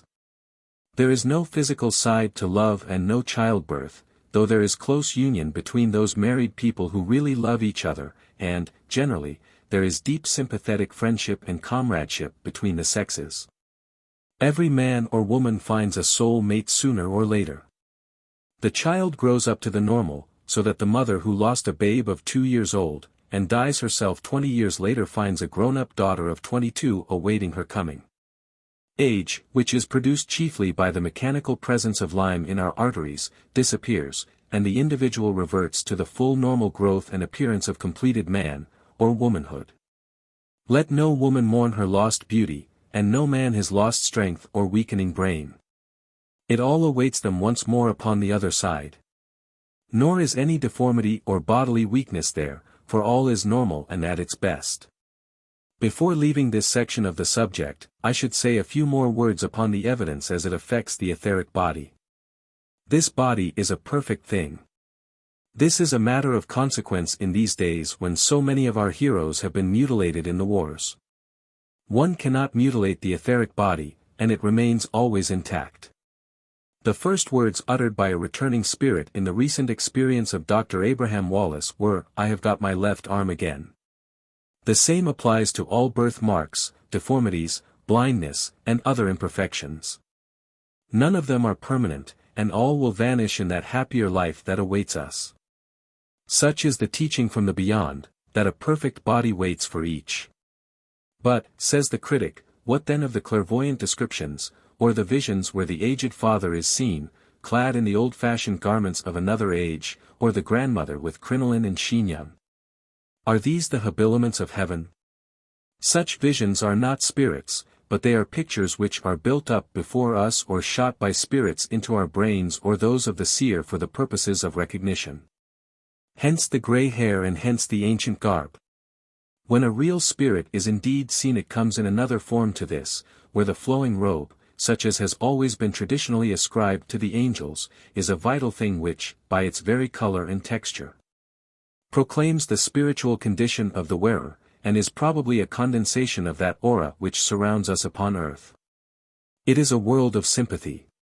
Only those who have this tie foregather. The sullen husband, the flighty wife, is no longer there to plague the innocent spouse. All is sweet and peaceful. It is the long rest cure after the nerve strain of life, and before new experiences in the future. The circumstances are homely and familiar. Happy circles live in pleasant homesteads with every amenity of beauty and of music. Beautiful gardens, lovely flowers, green woods, pleasant lakes, domestic pets, all of these things are fully described in the messages of the pioneer travelers who have at last got news back to those who loiter in the old dingy home. There are no poor and no rich. The craftsman may still pursue his craft, but he does it for the joy of his work. Each serves the community as best he can, while from above come higher ministers of grace, the angels of Holy Writ, to direct and help. Above all, shedding down his atmosphere upon all, broods that great Christ Spirit, the very soul of reason, of justice, and of sympathetic understanding, who has the earth sphere, with all its circles, under his very special care. It is a place of joy and laughter. There are games and sports of all sorts, though none which cause pain to lower life. Food and drink in the grosser sense do not exist, but there seem to be pleasures of taste, and this distinction causes some confusion in the messages upon the point. But above all, brain, energy, character, driving power, if exerted for good, makes a man a leader there as here, while unselfishness, patience and spirituality there, as here, qualify the soul for the higher places, which have often been won by those very tribulations down here which seem so purposeless and so cruel, and are in truth our chances of spiritual quickening and promotion, without which life would have been barren and without profit. The revelation abolishes the idea of a grotesque hell and of a fantastic heaven. While it substitutes the conception of a gradual rise in the scale of existence without any monstrous change which would turn us in an instant from man to angel or devil. The system, though different from previous ideas, does not, as it seems to me, run counter in any radical fashion to the old beliefs. In ancient maps it was usual for the cartographer to mark blank spaces for the unexplored regions, with some such legend as, "Here are anthropophagi," or, "Here are mandrakes," scrawled across them. So in our theology there have been ill-defined areas which have admittedly been left unfilled, for what sane man has ever believed in such a heaven as is depicted in our hymn books, a land of musical idleness and barren monotonous adoration? Thus in furnishing a clearer conception this new system has nothing to supplant. It paints upon a blank sheet. One may well ask, however, granting that there is evidence for such a life and such a world as has been described, what about those who have not merited such a destination? What do the messages from beyond say about these? And here one cannot be too definite, for there is no use exchanging one dogma for another. One can but give the general purport of such information as has been vouchsafed to us. It is natural that those with whom we come in contact are those whom we may truly call the blessed, for if the thing be approached in a reverent and religious spirit it is those whom we should naturally attract. That there are many less fortunate than themselves is evident from their own constant allusions to that regenerating and elevating missionary work which is among their own functions. They descend apparently and help others to gain that degree of spirituality which fits them for this upper sphere, as a higher student might descend to a lower class in order to bring forward a backward pupil. Such a conception gives point to Christ's remark that there was more joy in heaven over saving one sinner than over 99 just. For if he had spoken of an earthly sinner he would surely have had to become just in this life and so cease to be a sinner before he had reached paradise. It would apply very exactly, however, to a sinner rescued from a lower sphere and brought to a higher one. When we view sin in the light of modern science, with the tenderness of the modern conscience and with a sense of justice and proportion, it ceases to be that monstrous cloud which darkened the whole vision of the medieval theologian. Man has been more harsh with himself than an all-merciful God will ever be. It is true that with all deductions there remains a great residuum which means want of individual effort, conscious weakness of will, and culpable failure of character when the sinner, like Horace, sees and applauds the higher while he follows the lower. But when, on the other hand, one has made allowances, and can our human allowance be as generous as God's? For the sins which are the inevitable product of early environment, for the sins which are due to hereditary and inborn taint, and to the sins which are due to clear physical causes, then the total of active sin is greatly reduced.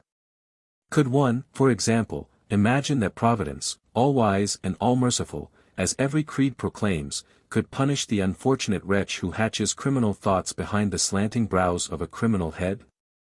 A doctor has but to glance at the cranium to predicate the crime. In its worst forms all crime, from Nero to Jack the Ripper, is the product of absolute lunacy, and those gross national sins to which allusion has been made seem to point to collective national insanity. Surely, then, there is hope that no very terrible inferno is needed to further punish those who have been so afflicted upon earth. Some of our dead have remarked that nothing has surprised them so much as to find who have been chosen for honor, and certainly, without in any way condoning sin. One could well imagine that the man whose organic makeup predisposed him with irresistible force in that direction should, in justice, receive condolence and sympathy. Possibly such a sinner, if he had not sinned so deeply as he might have done, stands higher than the man who was born good, and remained so, but was no better at the end of his life. The one has made some progress and the other has not. But the commonest failing, the one which fills the spiritual hospitals of the other world, and is a temporary bar to the normal happiness of the afterlife, is the sin of Tomlinson in Kipling's poem. The commonest of all sins in respectable British circles, the sin of conventionality, of want of conscious effort and development, of a sluggish spirituality, fatted over by a complacent mind and by the comforts of life. It is the man who is satisfied, the man who refers his salvation to some church or higher power without steady travail of his own soul, who is in deadly danger. All churches are good, Christian or non-Christian, so long as they promote the actual spirit life of the individual, but all are noxious the instant that they allow him to think that by any form of ceremony, or by any fashion of creed, he obtains the least advantage over his neighbor, or can in any way dispense with that personal effort which is the only road to the higher places. This is, of course, as applicable to believers in spiritualism as to any other belief. If it does not show in practice, then it is vain. One can get through this life very comfortably following without question in some procession with a venerable leader. But one does not die in a procession. One dies alone. And it is then that one has alone to accept the level gained by the work of life. And what is the punishment of the undeveloped soul? It is that it should be placed where it will develop, and sorrow would seem always to be the forcing ground of souls. That surely is our own experience in life, where the insufferably complacent and unsympathetic person softens and mellows into beauty of character and charity of thought, when tried long enough and high enough in the fires of life. The Bible has talked about the outer darkness where there is weeping and gnashing of teeth. The influence of the Bible has sometimes been an evil one through our own habit of reading a book of Oriental poetry and treating it as literally as if it were Occidental prose. When an Eastern describes a herd of 1,000 camels, he talks of camels which are more numerous than the hairs of your head or the stars in the sky. In this spirit of allowance for Eastern expression, one must approach those lurid and terrible descriptions which have darkened the lives of so many imaginative children and sent so many earnest adults into asylums. From all that we learn, there are indeed places of outer darkness, but dim as these uncomfortable waiting rooms may be, they all admit to heaven in the end. That is the final destination of the human race, and it would indeed be a reproach to the Almighty if it were not so. We cannot dogmatize upon this subject of the penal spheres, and yet we have very clear teaching that they are there, and that the no man's land which separates us from the normal heaven, that third heaven to which St. Paul seems to have been wafted in one short strange experience of his lifetime, is a place which corresponds with the astral plane of the mystics and with the outer darkness of the Bible. Here linger those earthbound spirits whose worldly interests have clogged them and weighed them down, until every spiritual impulse had vanished, the man whose life has been centered on money, on worldly ambition, or on sensual indulgence. The one-ideaed man will surely be there, if his one idea was not a spiritual one. Nor is it necessary that he should be an evil man, if dear old brother John of Glastonbury, who loved the great abbey so that he could never detach himself from it, is to be classed among earthbound spirits. In the most material and pronounced classes of these are the ghosts who impinge very closely upon matter and have been seen so often by those who have no strong psychic sense. It is probable, from what we know of the material laws which govern such matters, that a ghost could never manifest itself if it were alone, that the substance for the manifestation is drawn from the spectator, and that the coldness, raising of hair, and other symptoms of which he complains are caused largely by the sudden drain upon his own vitality. This, however, is to wander into speculation, and far from that correlation of psychic knowledge with religion, which has been the aim of these chapters. By one of those strange coincidences, which seem to me sometimes to be more than coincidences, I had reached this point in my explanation of the difficult question of the intermediate state, and was myself desiring further enlightenment, when an old book reached me through the post, sent by someone whom I have never met, and in it is the following passage, written by an automatic writer, and in existence since 1880. It makes the matter plain, endorsing what has been said and adding new points. Some cannot advance further than the borderland, such as never thought of spirit life and have lived entirely for the earth, its cares and pleasures, even clever men and women, who have lived simply intellectual lives without spirituality. There are many who have misused their opportunities, and are now longing for the time misspent and wishing to recall the earth life. They will learn that on this side the time can be redeemed, though at much cost. The borderland has many among the restless money-getters of earth, who still haunt the places where they had their hopes and joys. These are often the longest to remain, many are not unhappy. They feel the relief to be sufficient to be without their earth bodies. All pass through the borderland, but some hardly perceive it. It is so immediate, and there is no resting there for them. They pass on at once to the refreshment place of which we tell you. The anonymous author, after recording this spirit message, mentions the interesting fact that there is a Christian inscription in the catacombs which runs, Nicephorus anima dulcis in refrigerio, Nicephorus, a sweet soul in the refreshment place.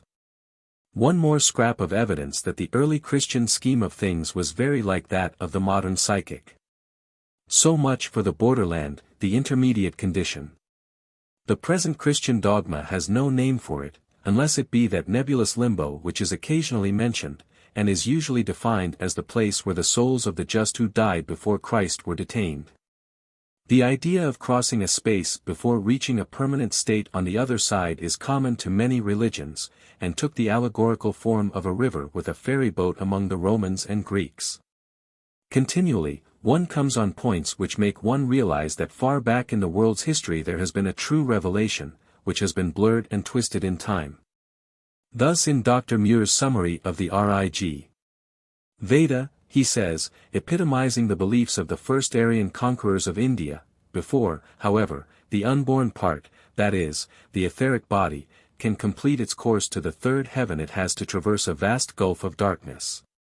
Leaving behind on earth all that is evil, and proceeding by the paths the fathers trod, the spirit soars to the realms of eternal light, recovers there his body in a glorified form, and obtains from God a delectable abode and enters upon a more perfect life, which is crowned with the fulfillment of all desires, is passed in the presence of the gods and employed in the fulfillment of their pleasure.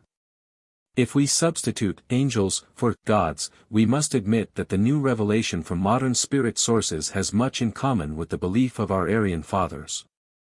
Such, in very condensed form, is the world which is revealed to us by these wonderful messages from the beyond. Is it an unreasonable vision? Is it in any way opposed to just principles? Is it not rather so reasonable that having got the clue we could now see that, given any life at all, this is exactly the line upon which we should expect to move. Nature and evolution are averse from sudden disconnected developments. If a human being has technical, literary, musical, or other tendencies, they are an essential part of his character, and to survive without them would be to lose his identity and to become an entirely different man. They must therefore survive death if personality is to be maintained. But it is no use their surviving unless they can find means of expression, and means of expression seem to require certain material agents, and also a discriminating audience. So also the sense of modesty among civilized races has become part of our very selves, and implies some covering of our forms if personality is to continue. Our desires and sympathies would prompt us to live with those we love, which implies something in the nature of a house, while the human need for mental rest and privacy would predicate the existence of separate rooms. Thus, merely starting from the basis of the continuity of personality, one might, even without the revelation from the beyond, have built up some such system by the use of pure reason and deduction. So far as the existence of this land of happiness goes, it would seem to have been more fully proved than any other religious conception within our knowledge. It may very reasonably be asked, how far this precise description of life beyond the grave is my own conception, and how far it has been accepted by the greater minds who have studied this subject. I would answer, that it is my own conclusion as gathered from a very large amount of existing testimony, and that in its main lines it has for many years been accepted by those great numbers of silent active workers all over the world, who look upon this matter from a strictly religious point of view. I think that the evidence amply justifies us in this belief. On the other hand, those who have approached this subject with cold and cautious scientific brains, endowed, in many cases, with the strongest prejudices against dogmatic creeds and with very natural fears about the possible regrowth of theological quarrels, have in most cases stopped short of a complete acceptance, declaring that there can be no positive proof upon such matters, and that we may deceive ourselves either by a reflection of our own thoughts or by receiving the impressions of the medium.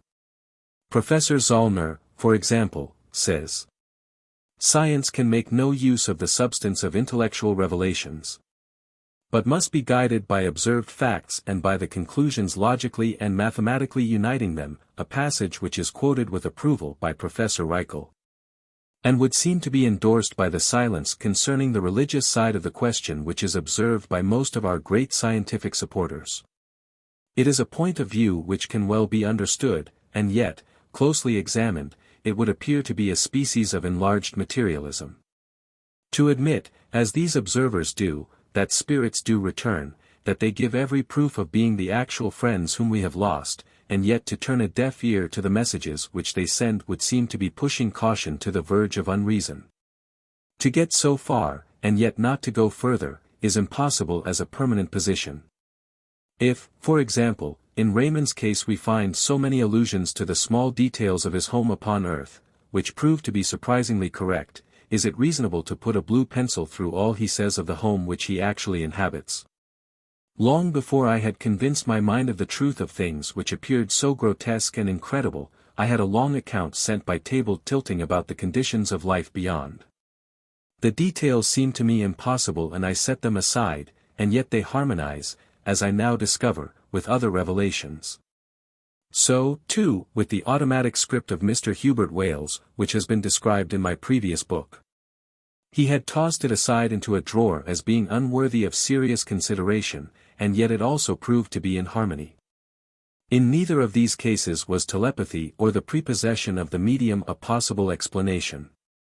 On the whole, I am inclined to think that these doubtful or dissentient scientific men, having their own weighty studies to attend to, have confined their reading and thought to the more objective side of the question, and are not aware of the vast amount of concurrent evidence which appears to give us an exact picture of the life beyond.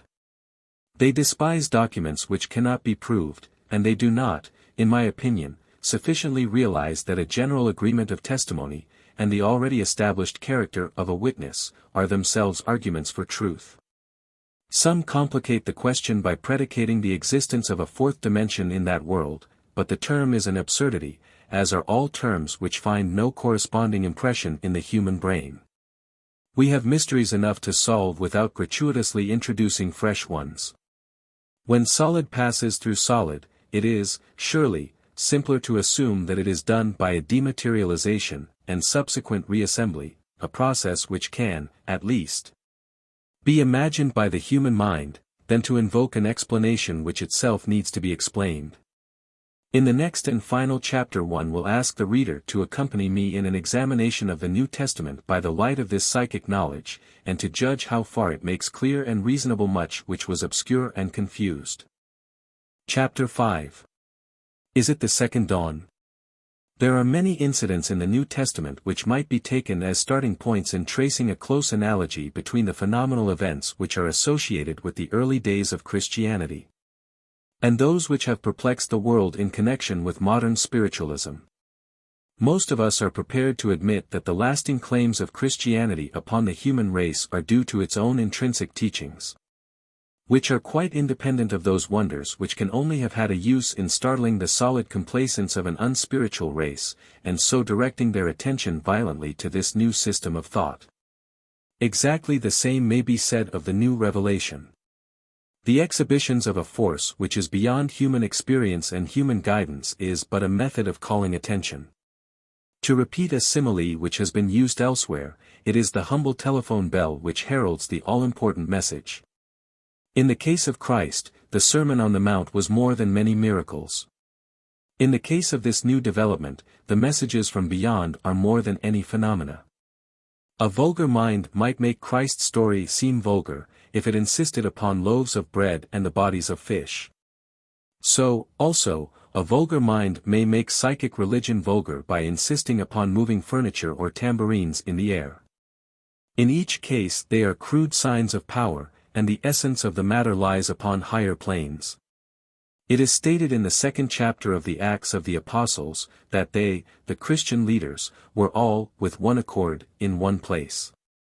With one accord expresses admirably those sympathetic conditions which have always been found, in psychic circles, to be conducive of the best results, and which are so persistently ignored by a certain class of investigators. Then there came a mighty rushing wind, and afterwards there appeared cloven tongues like unto fire, and it sat upon each of them. Here is a very definite and clear account of a remarkable sequence of phenomena. Now, let us compare with this the results which were obtained by Professor Crookes in his investigation in 1873, after he had taken every possible precaution against fraud which his experience, as an accurate observer and experimenter, could suggest. He says in his published notes, "I have seen luminous points of light darting about, sitting on the heads of different persons, and then again. These movements, and, indeed, I may say the same of every class of phenomena, are generally preceded by a peculiar cold air, sometimes amounting to a decided wind. I have had sheets of paper blown about by it. Now, is it not singular, not merely that the phenomena should be of the same order, but that they should come in exactly the same sequence, the wind first and the lights afterwards? In our ignorance of etheric physics, an ignorance which is now slowly clearing, one can only say that there is some indication here of a general law which links those two episodes together in spite of the 19 centuries which divide them." A little later, it is stated that the place was shaken where they were assembled together. Many modern observers of psychic phenomena have testified to vibration of the walls of an apartment, as if a heavy lorry were passing. It is, evidently, to such experiences that Paul alludes when he says, "Our gospel came unto you not in word only, but also in power." The preacher of the new revelation can most truly say the same words. In connection with the signs of the Pentecost, I can most truly say that I have myself experienced them all, the cold sudden wind, the lambent misty flames, all under the mediumship of Mr. Phoenix, an amateur psychic of Glasgow. The 15 sitters were of one accord upon that occasion, and, by a coincidence, it was in an upper room, at the very top of the house. In a previous section of this essay, I have remarked that no philosophical explanation of these phenomena, known as spiritual, could be conceived which did not show that all, however different in their working, came from the same central source. St. Paul seems to state this in so many words when he says, "But all these worketh that one and the selfsame Spirit, dividing to every man severally as he will." Could our modern speculation, forced upon us by the facts, be more tersely stated? He has just enumerated the various gifts, and we find them very close to those of which we have experience. There is first, the word of wisdom, the word of knowledge, and faith. All these taken in connection with the Spirit would seem to mean the higher communications from the other side. Then comes healing, which is still practiced in certain conditions by a highly virile medium, who has the power of discharging strength, losing just as much as the weakling gains, as instanced by Christ when he said, "Who has touched me? Much virtue, or power, has gone out of me." Then we come upon the working of miracles, which we should call the production of phenomena, and which would cover many different types, such as apports, where objects are brought from a distance. Levitation of objects or of the human frame into the air, the production of lights and other wonders. Then comes prophecy, which is a real and yet a fitful and often delusive form of mediumship, never so delusive as among the early Christians, who seem all to have mistaken the approaching fall of Jerusalem and the destruction of the temple, which they could dimly see, as being the end of the world. This mistake is repeated so often and so clearly that it is really not honest to ignore or deny it. Then we come to the power of discerning the spirits, which corresponds to our clairvoyance, and finally that curious and usually useless gift of tongues, which is also a modern phenomenon. I can remember that some time ago I read the book, I Heard a Voice, by an eminent barrister, in which he describes how his young daughter began to write Greek fluently with all the complex accents in their correct places. Just after I read it I received a letter from a no less famous physician, who asked my opinion about one of his children who had written a considerable amount of script in medieval French. These two recent cases are beyond all doubt, but I have not had convincing evidence of the case where some unintelligible signs drawn by an unlettered man were pronounced by an expert to be in the Ogham or early Celtic character. As the Ogham script is really a combination of straight lines, the latter case may be taken with considerable reserve. Thus the phenomena associated with the rise of Christianity and those which have appeared during the present spiritual ferment are very analogous. In examining the gifts of the disciples, as mentioned by Matthew and Mark, the only additional point is the raising of the dead. If any of them besides their great leader did in truth rise to this height of power, where life was actually extinct, then he, undoubtedly, far transcended anything which is recorded of modern mediumship. It is clear, however, that such a power must have been very rare, since it would otherwise have been used to revive the bodies of their own martyrs, which does not seem to have been attempted. For Christ the power is clearly admitted, and there are little touches in the description of how it was exercised by him which are extremely convincing to a psychic student. In the account of how he raised Lazarus from the grave after he had been 4 days dead, for the most wonderful of all Christ's miracles, it is recorded that as he went down to the graveside he was groaning. Why was he groaning? No biblical student seems to have given a satisfactory reason. But anyone who has heard a medium groaning before any great manifestation of power will read into this passage just that touch of practical knowledge, which will convince him of its truth. The miracle, I may add, is none the less wonderful or beyond our human powers, because it was wrought by an extension of natural law, differing only in degree with that which we can ourselves test and even do. Although our modern manifestations have never attained the power mentioned in the biblical records, they present some features which are not related in the New Testament. Clairaudience, that is the hearing of a spirit voice, is common to both, but the direct voice, that is the hearing of a voice which all can discern with their material ears, is a well-authenticated phenomenon now which is more rarely mentioned of old. So, too, spirit photography, where the camera records what the human eye cannot see, is necessarily a new testimony. Nothing is evidence to those who do not examine evidence, but I can attest most solemnly that I personally know of several cases where the image upon the plate after death has not only been unmistakable, but also has differed entirely from any pre-existing photograph.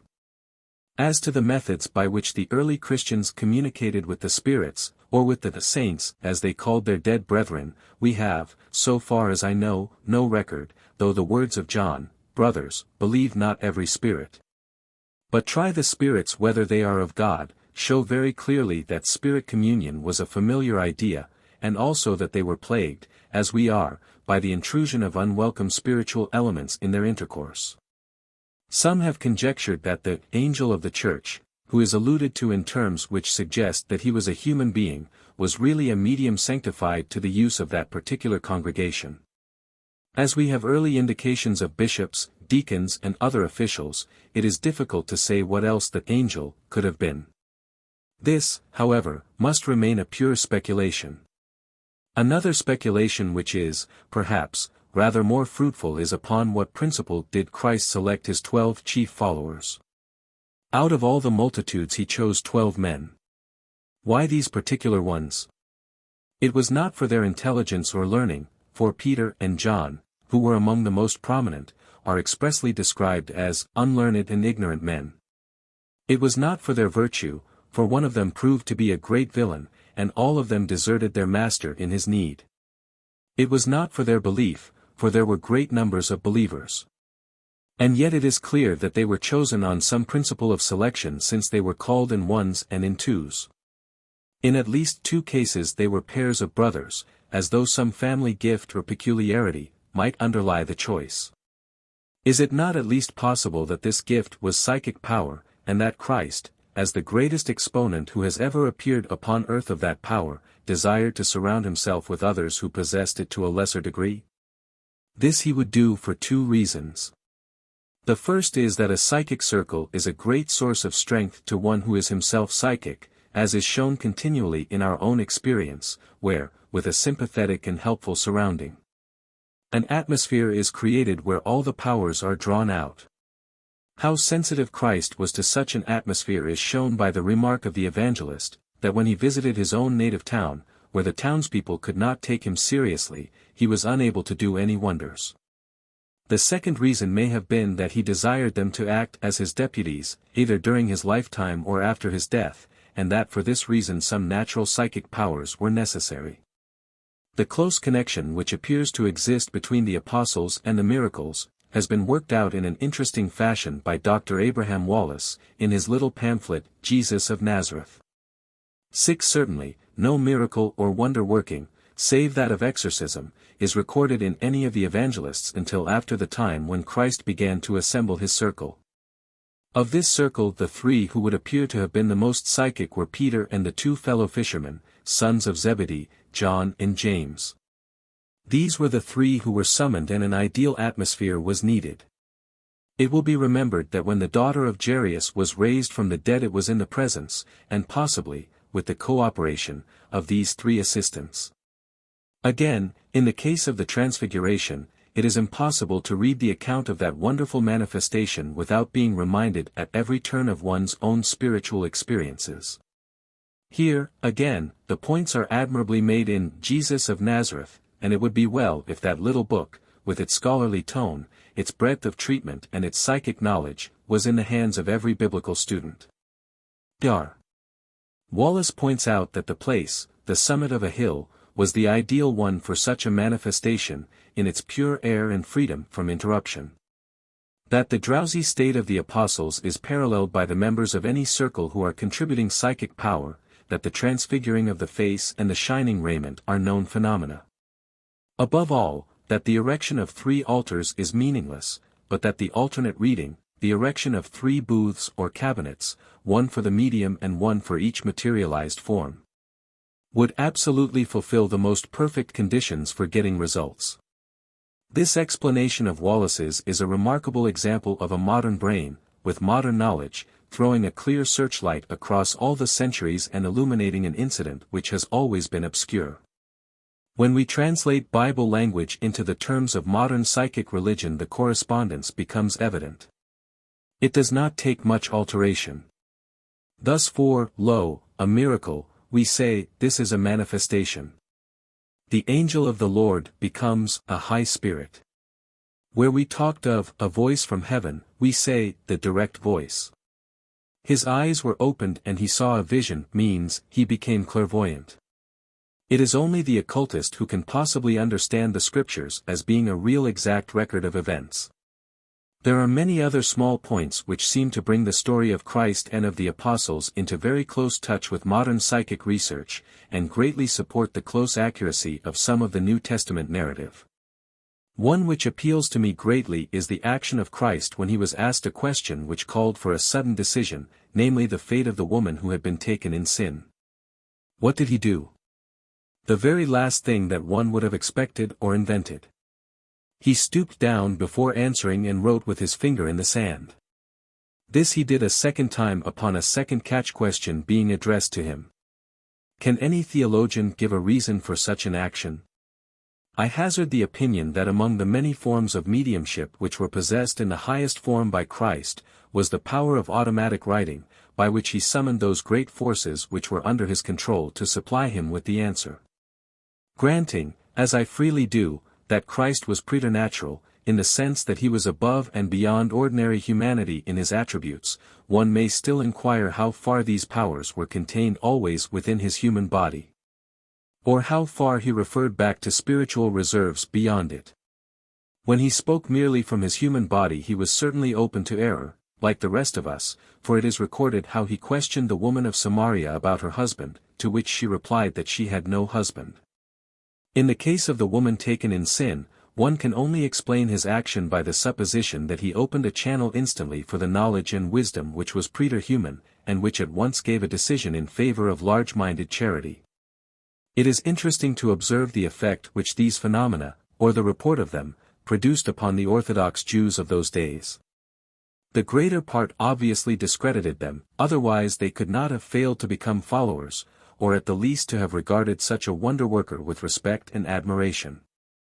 One can well imagine how they shook their bearded heads, declared that such occurrences were outside their own experience, and possibly pointed to the local conjurer who earned a few not over-clean denarii by imitating the phenomena. There were others, however, who could not possibly deny, because they either saw or met with witnesses who had seen. These declared roundly that the whole thing was of the devil, drawing from Christ one of those pithy, common-sense arguments in which he excelled. The same two classes of opponents, the scoffers and the diabolists, face us today. Verily the old world goes round and so do the events upon its surface. There is one line of thought which may be indicated in the hope that it will find development from the minds and pens of those who have studied most deeply the possibilities of psychic power. It is at least possible, though I admit that under modern conditions it has not been clearly proved, that a medium of great power can charge another with his own force. Just as a magnet when rubbed upon a piece of inert steel can turn it also into a magnet.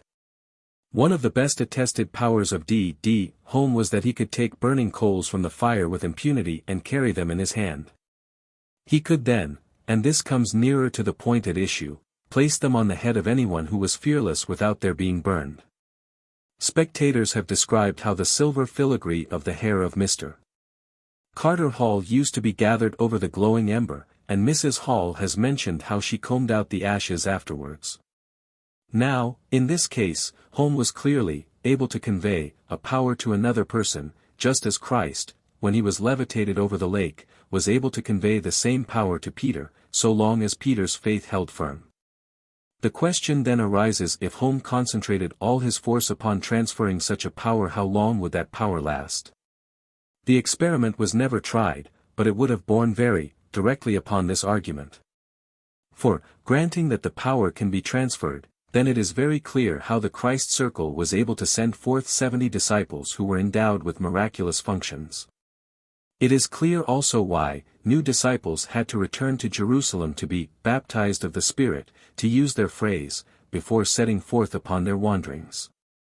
And when in turn they desired to send forth representatives, would not they lay hands upon them, make passes over them and endeavor to magnetize them in the same way, if that word may express the process? Have we here the meaning of the laying on of hands by the bishop at ordination, a ceremony to which vast importance is still attached, but which may well be the survival of something really vital, the bestowal of the thaumaturgic power? When, at last, through lapse of time or neglect of fresh cultivation, the power ran out, the empty formula may have been carried on, without either the blesser or the blessed understanding what it was that the hands of the bishop and the force which streamed from them were meant to bestow. The very words, laying on of hands, would seem to suggest something different from a mere benediction. Enough has been said, perhaps, to show the reader that it is possible to put forward a view of Christ's life which would be in strict accord with the most modern psychic knowledge and which, far from supplanting Christianity, would show the surprising accuracy of some of the details handed down to us, and would support the novel conclusion that those very miracles, which have been the stumbling block to so many truthful, earnest minds, may finally offer some very cogent arguments for the truth of the whole narrative. Is this then a line of thought which merits the wholesale condemnations and anathemas hurled at it by those who profess to speak in the name of religion? At the same time, though we bring support to the New Testament, it would, indeed, be a misconception if these, or any such remarks, were quoted as sustaining its literal accuracy, an idea from which so much harm has come in the past. It would, indeed, be a good, though an unattainable thing, that a really honest and open-minded attempt should be made to weed out from that record the obvious forgeries and interpolations which disfigure it, and lessen the value of those parts which are really above suspicion. Is it necessary, for example, to be told, as an inspired fact from Christ's own lips, that Zacharias, the son of Barachias, 7 was struck dead within the precincts of the temple in the time of Christ, when, by a curious chance, Josephus has independently narrated the incident as having occurred during the siege of Jerusalem, 37 years later? This makes it very clear that this particular gospel, in its present form, was written after that event, and that the writer fitted into it at least one other incident which had struck his imagination. Unfortunately, a revision by general agreement would be the greatest of all miracles, for two of the very first texts to go would be those which refer to the Church, an institution and an idea utterly unfamiliar in the days of Christ. Since the object of the insertion of these texts is perfectly clear, there can be no doubt that they are forgeries, but as the whole system of the papacy rests upon one of them, they are likely to survive for a long time to come. The text alluded to is made further impossible because it is based upon the supposition that Christ and his fishermen conversed together in Latin or Greek, even to the extent of making puns in that language.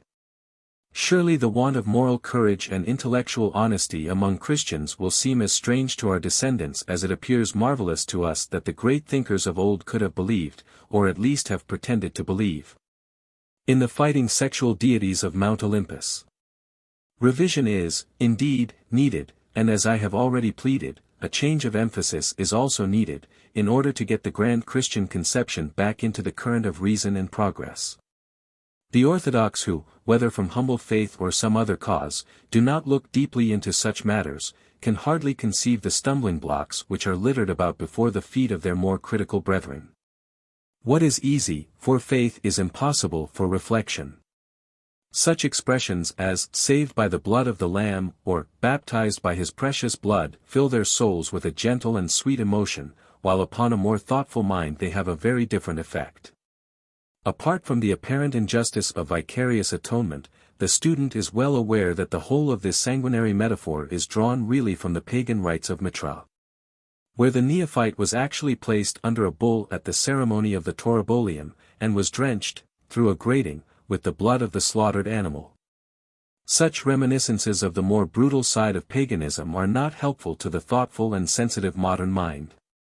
But what is always fresh and always useful and always beautiful, is the memory of the sweet Spirit who wandered on the hillsides of Galilee, who gathered the children around him, who met his friends in innocent good fellowship, who shrank from forms and ceremonies, craving always for the inner meaning, who forgave the sinner, who championed the poor, and who in every decision threw his weight upon the side of charity in breadth of view.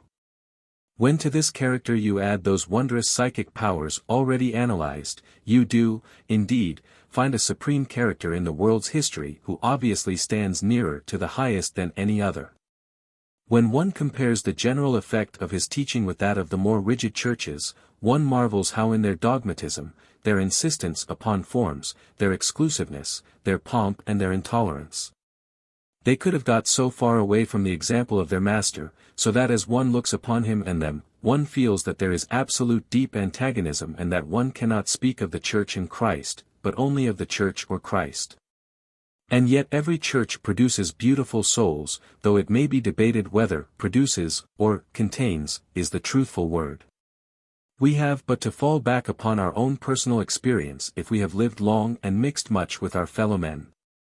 I have myself lived during the 7 most impressionable years of my life among Jesuits, the most maligned of all ecclesiastical orders, and I have found them honorable and good men. In all ways estimable outside the narrowness which limits the world to Mother Church. They were athletes, scholars, and gentlemen, nor can I ever remember any examples of that casuistry with which they are reproached.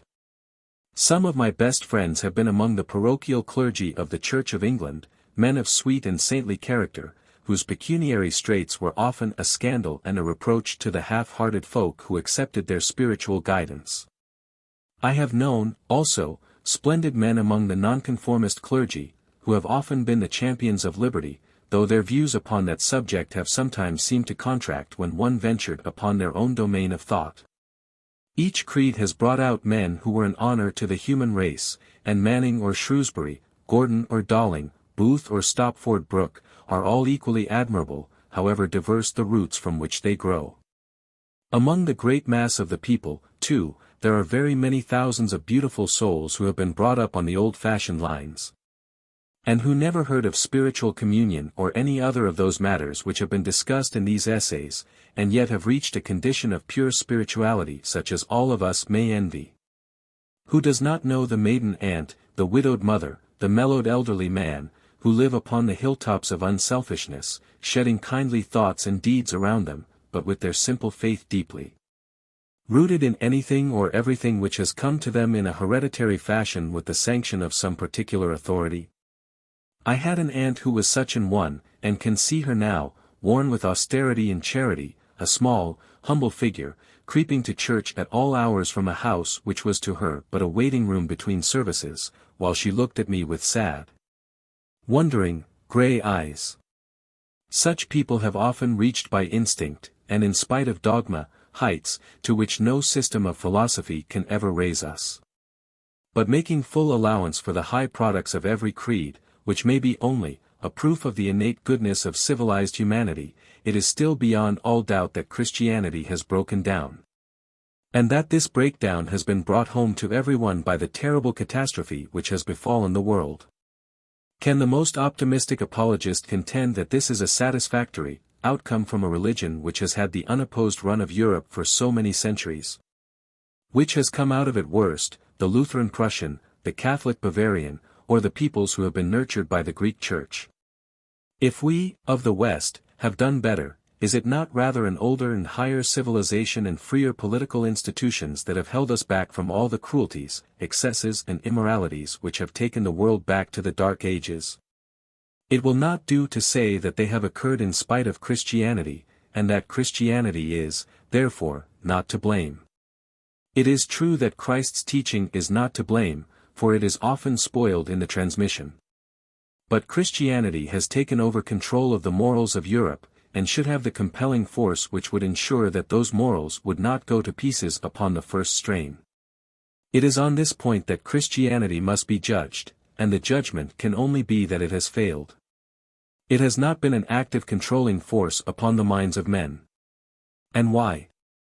It can only be because there is something essential which is wanting. Men do not take it seriously. Men do not believe in it. Lip service is the only service in innumerable cases, and even lip service grows fainter. Men, as distinct from women, have, both in the higher and lower classes of life, ceased, in the greater number of cases, to show a living interest in religion. The churches lose their grip upon the people, and lose it rapidly. Small inner circles, convocations, committees, assemblies, meet and debate and pass resolutions of an ever narrower character. But the people go their way and religion is dead, save in so far as intellectual culture and good taste can take its place. But when religion is dead, materialism becomes active, and what active materialism may produce has been seen in Germany. Is it not time, then, for the religious bodies to discourage their own bigots and sectarians, and to seriously consider, if only for self-preservation, how they can get into line once more with that general level of human thought which is now so far in front of them? I say that they can do more than get level, they can lead. But to do so they must, on the one hand, have the firm courage to cut away from their own bodies all that dead tissue which is but a disfigurement and an encumbrance. They must face difficulties of reason, and adapt themselves to the demands of the human intelligence which rejects, and is right in rejecting, much which they offer. Finally, they must gather fresh strength by drawing in all the new truth and all the new power which are afforded by this new wave of inspiration which has been sent into the world by God, and which the human race, deluded and bemused by the would-be clever, has received with such perverse and obstinate incredulity. When they have done all this, they will find not only that they are leading the world with an obvious right to the leadership, but, in addition, that they have come round once more to the very teaching of that Master whom they have so long misrepresented. Appendix A. Dr. Gelli's Experiments. Nothing could be imagined more fantastic and grotesque than the results of the recent experiments of Professor Gelli, in France. Before such results the brain, even of the trained psychical student, is dazed, while that of the orthodox man of science, who has given no heed to these developments, is absolutely helpless. In the account of the proceedings which he read lately before the Institut Général Psychologique in Paris, on January of last year, Dr. Gelli says, "I do not merely say that there has been no fraud, I say, there has been no possibility of fraud. In nearly every case the materializations were done under my eyes, and I have observed their whole genesis and development." He adds that, in the course of the experiments, more than 100 experts, mostly doctors, checked the results. These results may be briefly stated thus.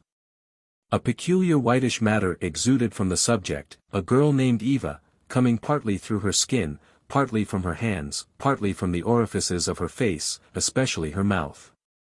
This was photographed repeatedly at every stage of its production, these photographs being appended to the printed treatise. This stuff, solid enough to enable one to touch and to photograph, has been called the ectoplasm. It is a new order of matter, and it is clearly derived from the subject herself, absorbing into her system once more at the end of the experiment. It exudes in such quantities as to entirely cover her, sometimes as with an apron. It is soft and glutinous to the touch, but varies in form and even in color. Its production causes pain and groans from the subject, and any violence towards it would appear also to affect her. A sudden flash of light, as in a flash photograph, may or may not cause a retraction of the ectoplasm, but always causes a spasm of the subject. When reabsorbed, it leaves no trace upon the garments through which it has passed. This is wonderful enough, but far more fantastic is what has still to be told. The most marked property of this ectoplasm, very fully illustrated in the photographs, is that it sets or curdles into the shapes of human members, of fingers, of hands, of faces, which are at first quite sketchy and rudimentary, but rapidly coalesce and develop until they are undistinguishable from those of living beings. Is not this the very strangest and most inexplicable thing that has ever yet been observed by human eyes? These faces or limbs are usually the size of life, but they frequently are quite miniatures. Occasionally they begin by being miniatures, and grow into full size.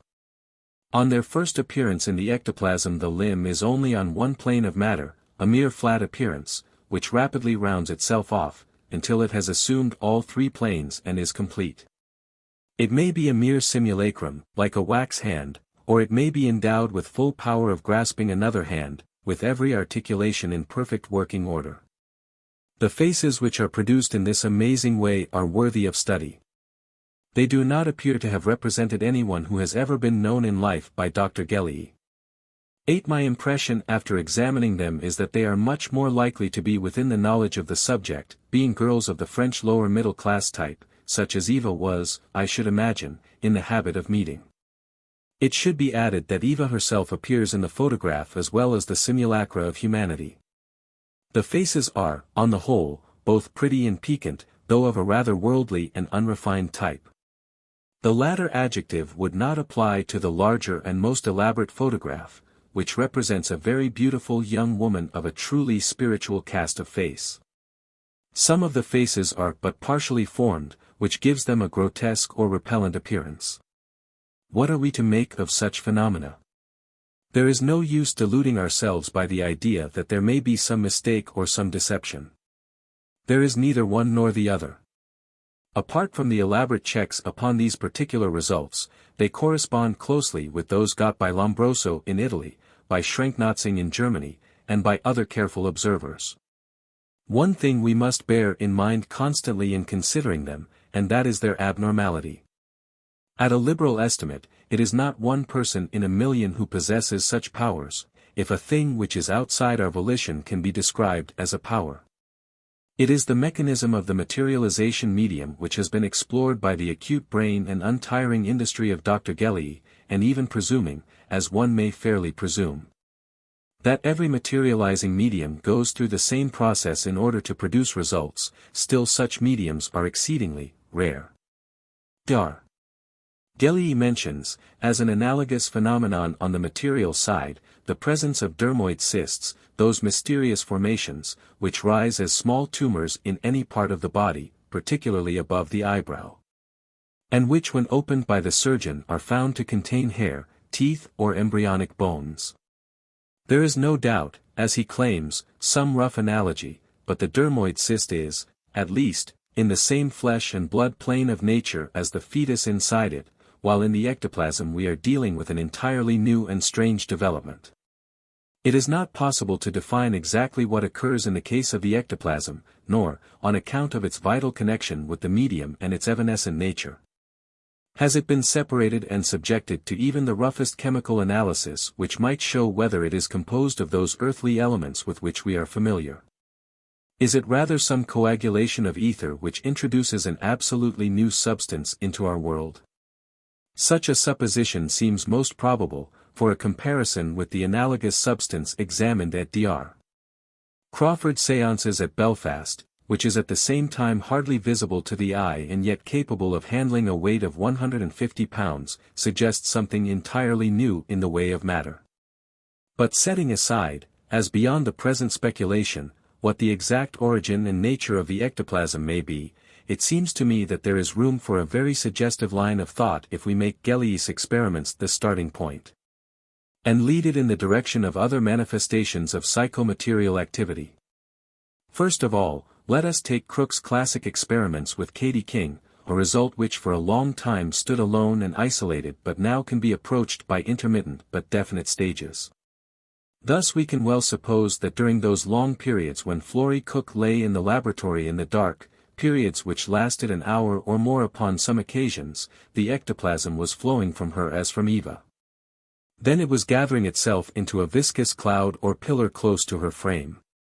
Then the form of Katy King was evolved from this cloud, in the manner already described, and finally the nexus was broken and the completed body advanced to present itself at the door of communication, showing a person different in every possible attribute save that of sex from the medium, and yet composed wholly or in part from elements extracted from her senseless body. So far, Gellie's experiments throw a strong explanatory light upon those of Crookes.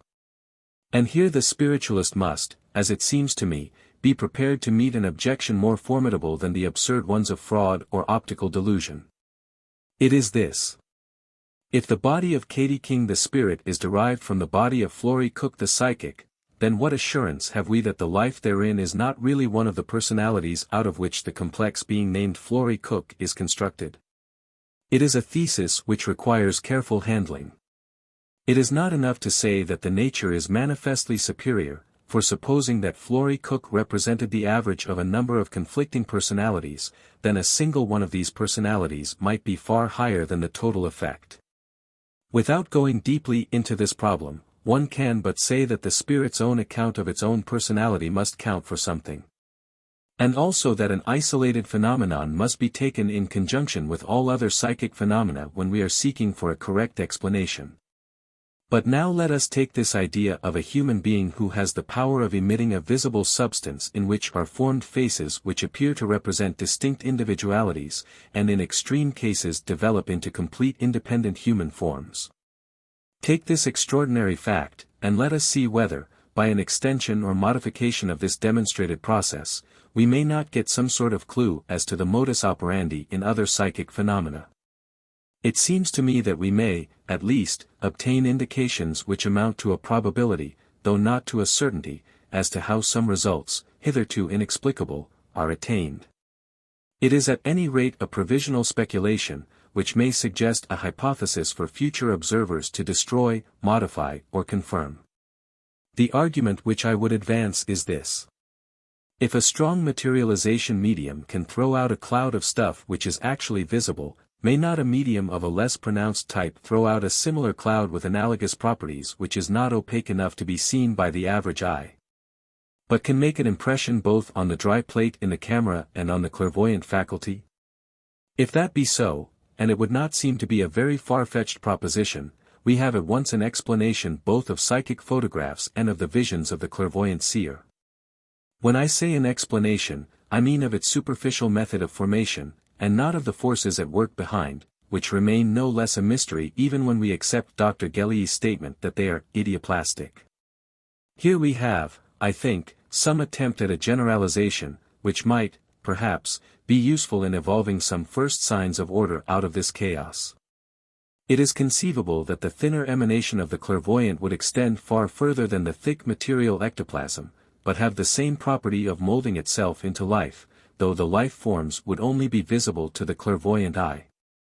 Thus, when Mr. Tom Tyrrell, or any other competent exponent, stands upon the platform his emanation fills the hall. Into this emanation, as into the visible ectoplasm in Gelli's experiments, break the faces and forms of those from the other side who are attracted to the scene by their sympathy with various members of the audience. They are seen and described by Mr. Tyrrell, who with his finely attuned senses, carefully conserved, he hardly eats or drinks upon a day when he demonstrates, can hear that thinner higher voice that calls their names, their old addresses and their messages. So, too, when Mr. Hope and Mrs. Buxton stand with their hands joined over the cap of the camera, they are really throwing out a misty ectoplasm from which the forms loom up which appear upon the photographic plate. It may be that I mistake an analogy for an explanation, but I put the theory on record for what it is worth. Appendix B. A particular instance. I have been in touch with a series of events in America lately, and can vouch for the facts as much as any man can vouch for facts which did not occur to himself. I have not the least doubt in my own mind that they are true, and a more remarkable double proof of the continuity of life has, I should think, seldom been published. A book has recently been issued by Harper's, of New York, called The Seven Purposes. In this book the authoress, Miss Margaret Cameron, describes how she suddenly developed the power of automatic writing. She was not a spiritualist at the time. Her hand was controlled and she wrote a quantity of matter which was entirely outside her own knowledge or character. Upon her doubting whether her subconscious self might in some way be producing the writing, which was partly done by planchette, the script was written upside down and from right to left, as though the writer was seated opposite. Such script could not possibly be written by the lady herself. Upon making inquiry as to who was using her hand, the answer came in writing that it was a certain Fred Gaylord, and that his object was to get a message to his mother. The youth was unknown to Miss Cameron, but she knew the family and forwarded the message, with the result that the mother came to see her, examined the evidence, communicated with the son, and finally, returning home, buried all her evidences of mourning, feeling that the boy was no more dead in the old sense than if he were alive in a foreign country. There is the first proof of preternatural agency, since Miss Cameron developed so much knowledge which she could not have normally acquired, using many phrases and ideas which were characteristic of the deceased. But mark the sequel. Gaylord was merely a pseudonym, as the matter was so private that the real name, which we will put as Bridger, was not disclosed. A few months after the book was published Miss Cameron received a letter from a stranger living 1,000 miles away. This letter and the whole correspondence I have seen.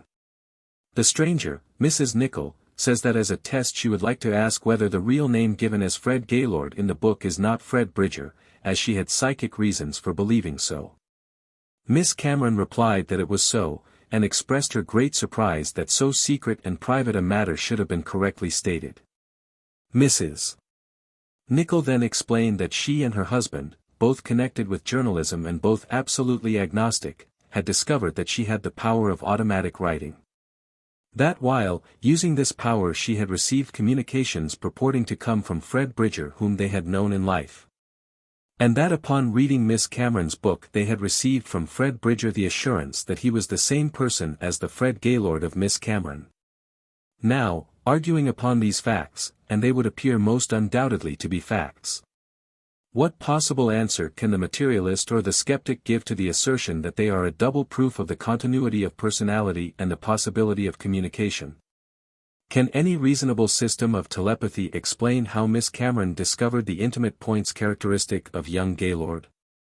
And then, how are we afterwards, by any possible telepathy, to explain the revelation to Mrs.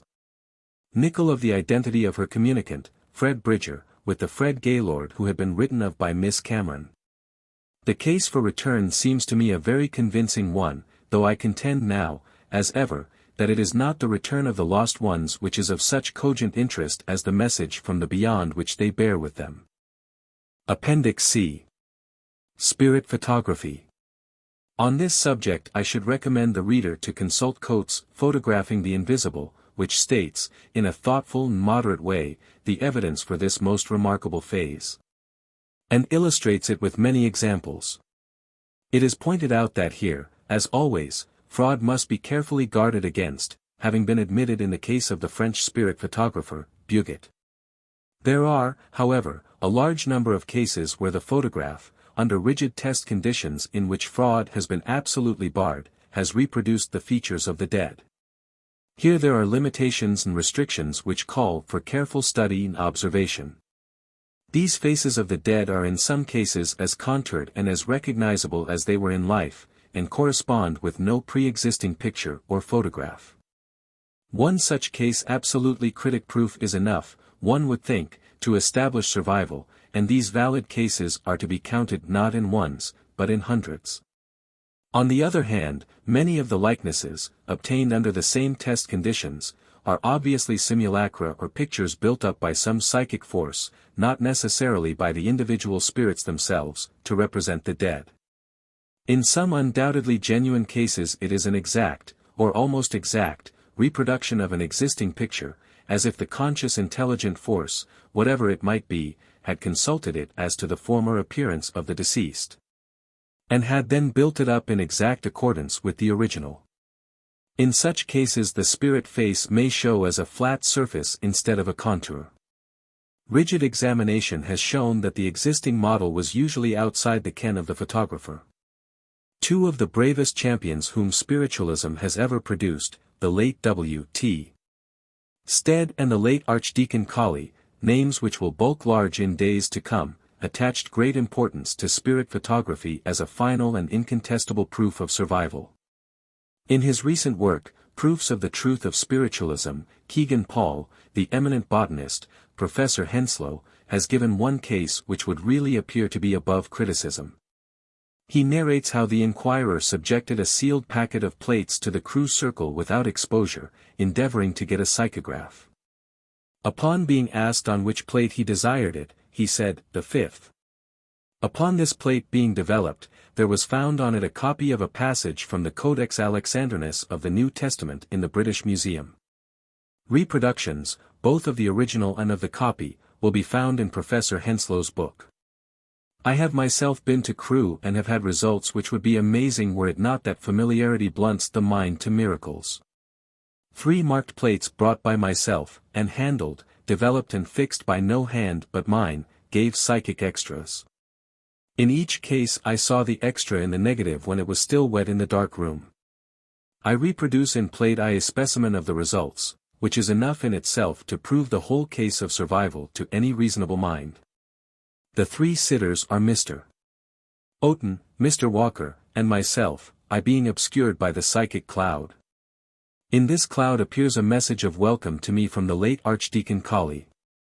A specimen of the Archdeacon's own handwriting is reproduced in Plate 2 for the purpose of comparison. Behind, there is an attempt at materialization obscured by the cloud. The mark on the side of the plate is my identification mark. I trust that I make it clear that no hand but mine ever touched this plate, nor did I ever lose sight of it for a second save when it was in the carrier, which was conveyed straight back to the dark room and there opened. What has any critic to say to that? By the kindness of those fearless pioneers of the movement, Mr. and Mrs. Hewitt Mackenzie, I am allowed to publish another example of spirit photography. The circumstances were very remarkable. The visit of the parents to Crewe was unproductive and their plate a blank save for their own presentment. Returning disappointed, to London they managed, through the mediumship of Mrs. Leonard, to get into touch with their boy, and asked him why they had failed. He replied that the conditions had been bad, but that he had actually succeeded some days later in getting on to the plate of Lady Glenconnor, who had been to Crewe upon a similar errand. The parents communicated with this lady, who replied saying that she had found the image of a stranger upon her plate. On receiving a print they at once recognized their son, and could even see that, as a proof of identity, he had reproduced the bullet wound on his left temple. Number 3 is their gallant son as he appeared in the flesh, no. 4 is his reappearance after death. The opinion of a miniature painter who had done a picture of the young soldier is worth recording as evidence of identity. The artist says, after painting the miniature of your son Will, I feel I know every turn of his face, and am quite convinced of the likeness of the psychic photograph.